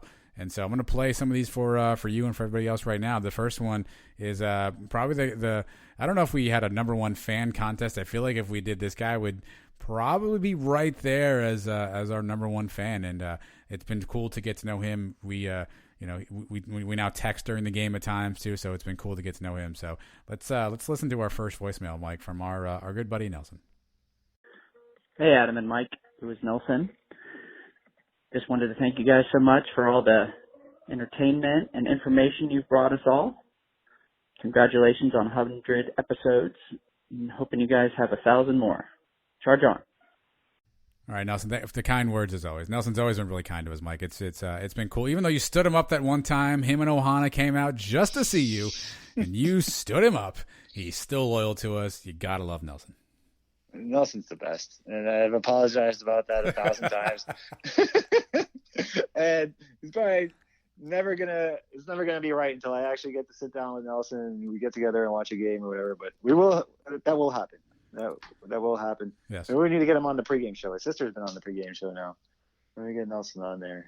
That'll make up for it a little bit if he wants to, because Nelson's a pretty private guy. We did see a picture of him surfacing around the last couple of days. Yes. So. Yeah. He looks like a fun guy. Looks like a cool guy to hang out with. But thanks to Nelson, and if it wasn't for guys like him, the show would not exist. Yeah, you owe him a couple of Pacificos and some watching of the game. So Nelson, I bought some Pacificos this week. Oh, I was drinking Pacificos during the game this week after the Bloody Mary. So, and I forgot that he was the one that told me about that. Maybe it was subconsciously I bought them because of Nelson. Well, there you go. So if Pacifico wants to either sponsor the show or maybe give Nelson some free beer, feel free. We'll support that. The next voice you're going to hear, Mike, I don't even need to introduce who this guy is. You've heard this voice so many years. I know it's a voice you and I heard before we were doing the show, and now we've gotten to know him, and he's now kind of joined us and is helping us out do the pregame show right now, which has been a lot of fun, and we're glad to have him along as well. So let's listen into our good buddy Trace Trelko offer his thoughts. Hello, Night Nation. Trace Trelko here. Adam and Mike, congratulations on 100 episodes. Quite the feat. Here's to the next 100, though in all likelihood, I probably won't leave another message until you hit number 250. Congratulations. Keep up the great work. Love listening and love being a part of it on the new pregame show weekends in front of UCF home football and road football games. Go Knights! Charge on. Listen, that hello Night Nation, whenever you hear that, that's kind of like Brent Musburger's You're Looking Live, or, Keith Jackson, Oklahoma. I mean, that's just a synonymous voice. Anytime you hear hello Night Nation, you know it's Trace talking. The guy is a professional. He is a professional, and now working with him has been really cool on the pregame show. But I got to step my game up to try to even compete with this guy. Not compete, but just to get on his level, or at least close to his level. The guy is a pro. He knows exactly what he's doing on the microphone. He loves UCF just like us. He's been around UCF even longer than us. He's a couple years older than us, and he's got a sweet beard now to go along with it. Beard. Which is getting long there. He may have lost his keys in there once or twice already. But we love Trace, man. He's been very helpful from the very beginning, very supportive from the very beginning. When he was on the other show, always promoting our show. And I really appreciate him doing everything he does for us. And he's a master of the walk and talk. And I have it on good authority that he's filmed another one already, and this is a special edition. So it's already in the can. I have not yet seen it. But from what I understand, it is gonna. He upped the ante last week. His front yard with the Georgia Leary cutout was great. Somehow he managed to top it this week. So I have not seen it yet, but keep an eye out for that because it should be dropping later in the week. So that's all I can share with you about the Trace Trelko walk and talk preview coming up soon. And the last one, Mike, is a good friend of ours. Listen, you've made it in the UCF space when this guy responds to you or tweets at you or gets you with the UCF fire emoji. And this was one of the very first people I distinctly remember, Mike. We did one of our very first shows, episode 2 or 3, and he messaged me and was like, hey, great job. You guys did this. I really like that. And to your point, I was kind of blown away that somebody listened to it. And not only that, he seemed like he actually, took time to understand what we were saying, and he, gave us gave me some pointers, some counterpoints, some things to think about. And, he's just been somebody that this guy does not sleep, in my opinion, because anytime the word UCF is uttered in the atmosphere, he knows about it and he's responding to it somehow, some way. But he squeezed in a second or two to send us this voicemail. And what you learned in this voicemail, Mike, is he's got jokes as well. Here's our good buddy, Cost Seg Advisor. Hello, guys. This is Cost Seg Advisor, or James Reed. Wanted to congratulate you on the upcoming episode 100. But I was looking for episode 63, and I can't find it anywhere. What? Oh, never mind. Now, congrats. Nice job. Love the pregame. It's working out very nicely. So, go Knights. Charge on. The legend himself. What else can you say about Koseg, Mike? Just Koseg equals legend. The guy is a fixture around UCF social media. He's great, man. He comes up with these memes and pictures at the snap of a button.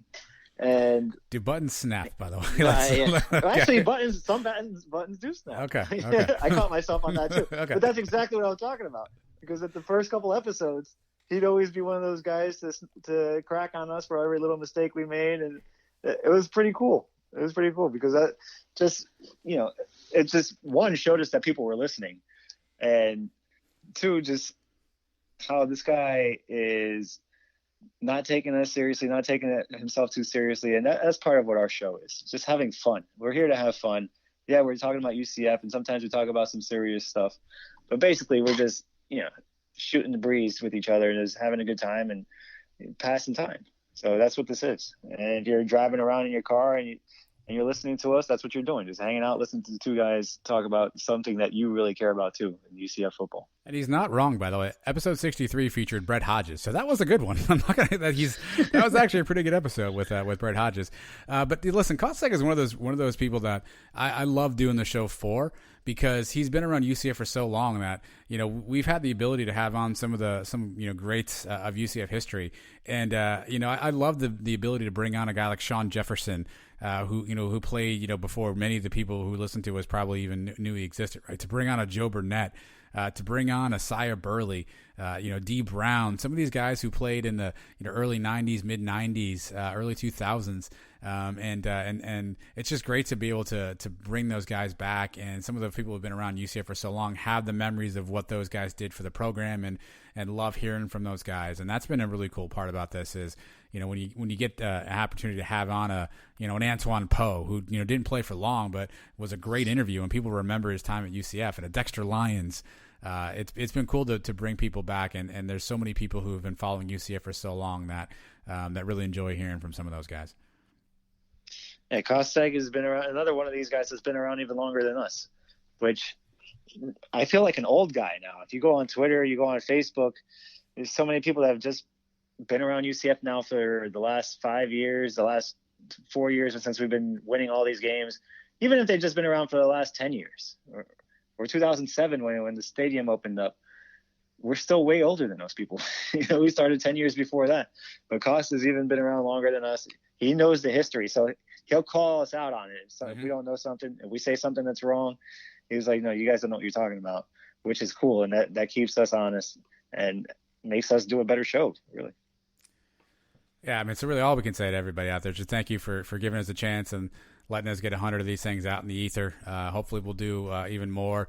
We're going to try some fun things and expand. The pregame show has been hopefully a fun thing people have enjoyed, Mike. We've gotten some really good feedback on that. I don't know if people are just being nice, but we've gotten some really nice comments on that, and a lot of people are happy that there's something UCF specific and, really like the presentation and the graphics and the guests and all the different topics.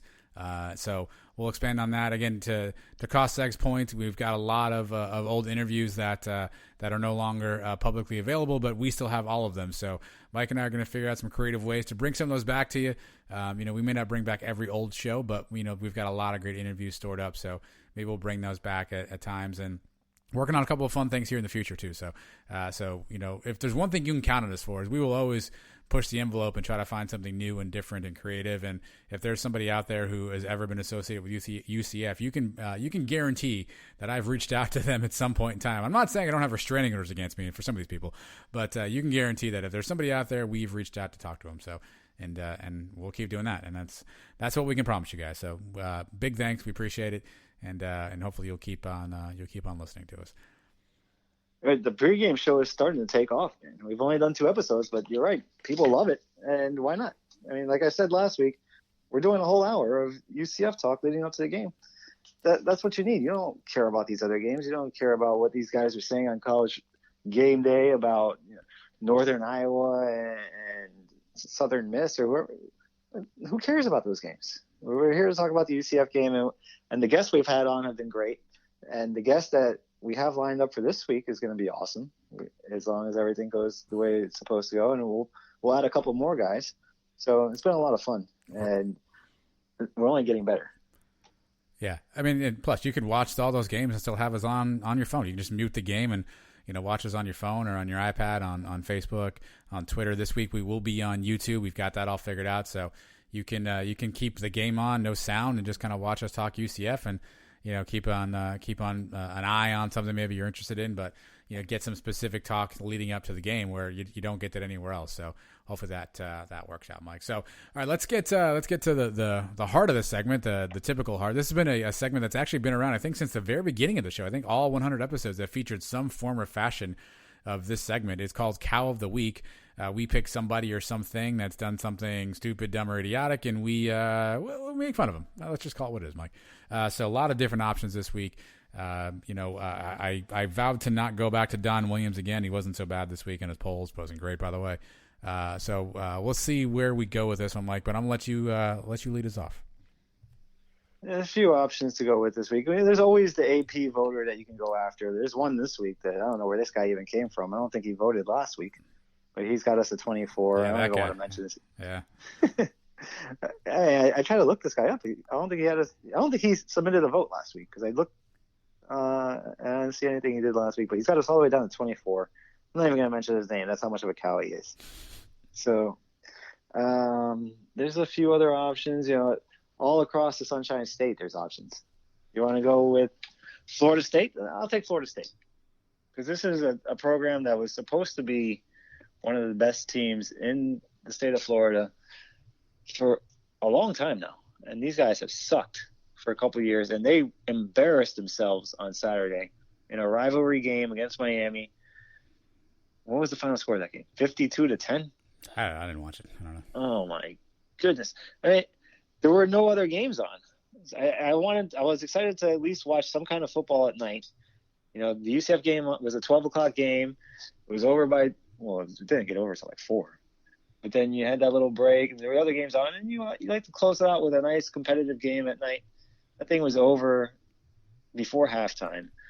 Florida State, they're just going downhill fast, and there's no sign of them getting any better, which doesn't make me mad. I actually enjoy it. I told you guys how I have a brother-in-law that's a Florida State fan, and I've kind of been amused by him just basically giving up on them, which is pretty cool. And it has some other Florida State fans too, and it's cool to not have to hear from them. Because even in the years, go back to 2013, which was one of our best years, we won the Fiesta Bowl. That was the year they won the national championship. So even that year, they wouldn't let us celebrate. They wouldn't let us have a good time with it. They always had to one-up us. But now, the tables have turned. These guys are a garbage program that's going nowhere fast. They can't find a head coach that's worth anything. You know, the Willie Taggart era was a bust. Mike Norvell era is not off to a good start. And they're right there with the cows right now. Basically, I don't think they could beat FAU at this point. So Florida State's the cow of the week for me. Just a disaster program up in Tallahassee, and with no signs of anything getting better anytime soon.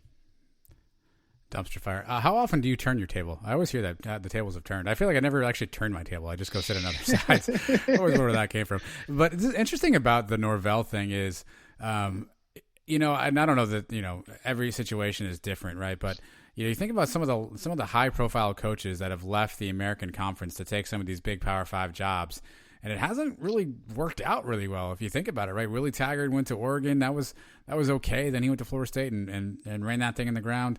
Our guy Frosty went to Nebraska, and that thing hasn't really got off the ground. Jeff Collins went from Temple to Georgia Tech. I mean, they're improving, but I mean, they haven't necessarily, you know, gotten themselves any place. It makes you wonder if you think about some of the coaches. Does that make people pause on, you know, going after a Heupel or a Luke Fickell or somebody? I don't know. I guess every situation is different, but it is interesting that you've seen a couple of these high profile sort of darling American Conference, you know, coaches, and you know, maybe the grass isn't always greener, right? Maybe Memphis and UCF and Temple, you know, could end up being better destinations for those guys long term. But you know, I guess money talks, right? Well, if it stops them from taking Heupel, that'd be a good thing, I guess. You know, people look at Frost and see that he's not doing that great, and you look at Norvell and say maybe they'll start looking at other places for replacements. Maybe they'll just go to, you know, offensive coordinators that are at P5 schools or whatever, and just leave us alone. That'd be great. Well, either that, or hopefully, you know, again, money's tough to turn down, right? Who am I to tell people to turn down, you know, a boatload of money? But it makes you wonder if a coach like a Heupel or, you know, Luke Fickell, any of those guys would think twice about saying, like, Luke Fickell essentially turned down, I think, Michigan State, if I have that right, this last offseason. Do they look at that and say, hey, you know, I've seen a bunch of people try this, and maybe it's not really worth it? So either way, it's just an interesting little twist on things. For me, I'm going to stay in the state of Florida for college football in my cow of the week. I'm going to go to Florida Athletic Director Scott Strickland. Let me reorient people if you're not familiar. He came out a few years back and said essentially he offered UCF a two for one deal, and UCF wouldn't take it. You know, Danny White came back and basically said it wasn't a 2-for-1. It wasn't a true 2-for-1 because they wanted a neutral game. You know, then Dan Mullen hopped in there and started perpetuating that they offered us a 2-for-1. There was some freedom of information requests that were put out there, and it turns out there was never an official contract that was ever put out there. And so this thing kind of died on the table, you know, more than a year ago, Mike, right? Until, for reasons known only to Scott Strickland, on Sunday, he found himself in a tweet storm on a tweet that he wasn't even tagged in. So it isn't like someone tagged him and he saw it that way. He must have literally been scrolling through Twitter and somehow came upon this this Twitter thread, and Fear the Pegasus was the UCF fan he was interacting with, and essentially, he came out with a bunch of comments saying that they did the 2-for-1 they offered Danny was he assumed it was going to be in at the Bounce House in Orlando, and why wouldn't it be in the Bounce House in Orlando, and they were interested in playing us, but it just didn't fit UCF scheduling model, and all of a sudden all this stuff came back out of nowhere, Mike, for reasons I don't really know. I have a conspiracy theory. But all of a sudden, Scott Strickland's back out there, and he wants to relitigate the alleged 2-for-1 offer, and now he's got new facts. At this point, Danny has not responded. I'm not even sure if Danny should respond, but I don't. I guess I have my theory on what the hell Scott Strickland's doing. Mike, what do you make of Scott Strickland and all of this nonsense this past weekend? I told you in the UCF observations, arrogant Gator fans are back, baby. They're led by this clown. Why even come out and say anything? You're right. Why? What's the point? He's supposed to be the athletic director of a school, a big-time school, University of Florida. What's he doing Twitter arguing with UCF fans? For what? And to say that the game, he agreed to play a game at the Bright House, where's Maury Povich when you need him? The lie detector determined that is a lie. And if Danny White has it in an email, and it says specifically we'll play at the Citrus Bowl, then I'm not saying Danny should put it out there himself, but it may get leaked, or should get leaked by somebody in his department, where to prove that this guy is the clown that he is, and he's lying. Because there's no way that Florida ever agreed to that. And we all know that. The only reason they're playing in Tampa is because they're playing in the stadium that the Cows rent, where they're going to be able to get half the seats. And they don't want to come to Orlando and get their only 3,000 seats that we would give them. And that's just the facts. So I don't know what else to say about this guy, but he's an idiot, or he's a liar. And why come out and say it now at this time? What is he trying to gain from this? I don't get it. Well, he's again, the thing he's saying is I found a couple of his tweets here. I want to make sure I can read them. So basically, he was asked about something. He said, actually, UF did offer a true 2-for-1. I never said anything about the one having to be neutral. Not sure where that came from. Sometimes school scheduling priorities just don't match up. We both moved on. No hard feelings. Good luck to UCF. Obviously, you get a bunch of responses back.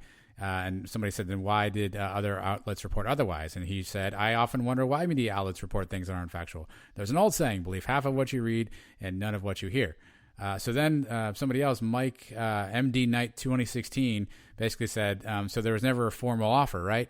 And he eventually said, you're inferring intent that wasn't intended. I also said that others would be in Gainesville without specifying a stadium, but we would have played those in the Swamp just as I'm sure UCF would have played on their campus. Just wanted to clear up that misconception. But he never, at no point does he ever institute or state that there was an actual contract signed, right? He's talking about insinuations, what he assumed, right? If there's a contract, there's no assumptions needed. You read it off the contract. He's saying that, he assumed that we were going to be playing that game in the Bounce House. That means that thing never got pen to paper. This was all conversations. It's going to be a he said, because I don't think anything ever got written down. So it makes you wonder, why is this out here? So one, the thing that was, kind of going around, and it's been going around for a while, all of a sudden is UCF part of the Big Three? Are they, are they the best school in Florida? And my assumption, Mike, is that Scott Strickland had some rabbit ears, didn't like that conversation, and just wanted to get in the mix and throw some shade on UCF's way. I don't think he has any intention of scheduling anything. I don't think he has, there's nothing I think he really wants to do with it, other than just he wants to stir the pot a little bit and just make sure he sort of says, hey, look at us, we're big brother over here, UCF. And it'll be interesting to see if and how Danny ever responds to this. Right. He may not. And the problem is this guy is part of the playoff committee, right? Or at least he was a year ago. Yeah.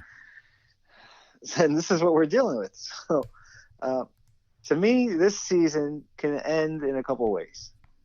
The one that we're all hoping for is we make the playoff, and I don't care who we play, if it's Alabama or Clemson or Notre Dame or whoever. If we're in the playoff, we're in the playoff. That's going to make me happy. That's the main goal. If we get left out and we're undefeated or we are the G5 team that's going to the New Year's Six bowl game, there's only a couple things that will make me okay with being left out of the playoff. One is playing the Gators, and the other would be to be playing Miami. If Miami is still having the year that they're starting out with a one loss or whatever it is. I want these guys. I want the Hurricanes. I want either one of them in that Peach Bowl or Sugar Bowl, whichever bowl it would be, I think it'd be the Peach this year. And I don't want them to duck us, because it is pretty clear that they ducked us the last time, because this guy was on the committee. It should have been UF instead of LSU. We should have played in the Peach Bowl again that year. Nobody wanted to see Florida and Michigan for the 10th time in a bowl game. It was just him getting his way again. Like the Gators have always gotten their way when it comes to scheduling and all this stuff. They never play games outside of the state of Florida. They're just starting to do that now, where they hadn't done it in over 40 years. They didn't want to play Florida State for a long time, and that got mandated that they had to play them. They ducked the Hurricanes for many years, and then once every 20 years they agreed to like a 2-game series. Now they see us coming, and they don't want to play us now. You know, they played us 2 times in their history, and the last time was 14 years ago. They want nothing to do with us right now. Whether they want to admit it, they're not going to admit it, but they know that we can easily beat them. And we can beat them. They may be able to beat us too, but it's not a game that they think they can win every single time anymore. It's not that anymore. It's a close game. The 2 programs are a lot closer than they want to admit now. And hopefully we get a piece of them one day. Hopefully it's this year if we don't make the playoff. Or in the playoff would be even sweeter. Yeah, I think he's, again, he just wants to, try to exert what he thinks is dominance, right? He wants to put Danny in position because, if you're reading between the lines here, what he's saying is we offer a true 2-for-1. And Danny's always been consistent about basically saying that, as a P6 program, we don't take 2-for-1s. We want home and home deals. So obviously you understand where the semantics of the conversation broke down. So he's trying to, I think, back Danny in the corner. We'll see if Danny responds. It's also awkward in that Danny Bright's brother works for Scott Strickland. He's the head basketball coach at Florida. So that's got to be an awkward, morning meeting between the head basketball coach and the athletic director. But I guess, they get paid enough money to not make it a problem. But yeah, it's just interesting. It was kind of annoying to see, and we'll see if it gets anywhere. We'll see if Danny ever takes the time to respond. A couple other people really quickly, Mike, that have Cow of the Week options for me. Paul Pierce, who said the Boston Celtics would not only beat the Heat, but also go on to win the NBA Finals. That did not turn out so well. Mike Golick was getting some comments, for some negative feedback there and some of the message boards on his use of Central Florida too much. So I don't know if Mike Golick is Cow of the Week worthy, but he was also getting some shout outs. Well, I'm not going to make him Cow of the week after he came on our show. Okay. All right. But it's something to keep an eye on. We discussed last week how he may be one of these P5 homer guys, and maybe he's straightening him out, but who knows? But I felt like he was a pretty, when he was on with us, even through the broadcast, I felt like, to me, there's a difference between guys who just come after UCF for no reason, i.e. like a Booger McFarland, right? Who wants to just, they're not in the Big Four, blah, blah, blah, national champs, and roll their eyes. To me, Golick was just like, hey, look, you guys aren't getting in. Now, I'm not saying I don't think you should get in. I'm not saying you're not good enough, but the system is just rigged against you. While I understand that's not what we want to hear, I also respect that he's basically kind of telling us the truth, right? And versus some people are like, yes, if UCF had a tougher schedule, if you switch conferences, where Golick was just like, yeah, you're not getting in. And it's not because you're not good. It's not because you don't deserve it, but because this is just the way the system is, and they're not going to change it, and it sucks for you guys, right? And that's tough talk to hear. He's not wrong, right? We've lived it. We know it's true. So I give him a pass for that. I know not everyone wants to hear that stuff, and anytime it's not a glowing review, it certainly can be taken one way. But I didn't think he said anything that was necessarily inaccurate there. I don't think he took shots at UCF. Now, is he also the cheerleader that we want? Is he the biggest supporter? Is he, flipping the table over saying UCF should be in? No, but I think he's also being, somewhat honest with at least what he knows and what we've seen so far. Well, a couple years ago when they would say, there is a path for UCF to get in. How many times did we hear there's a path? And we all got mad because we know you're lying straight to our face. At least he's coming around and saying the truth. Yeah, you're not getting it, which is probably true. And I think most of us have accepted that truth over the last few years.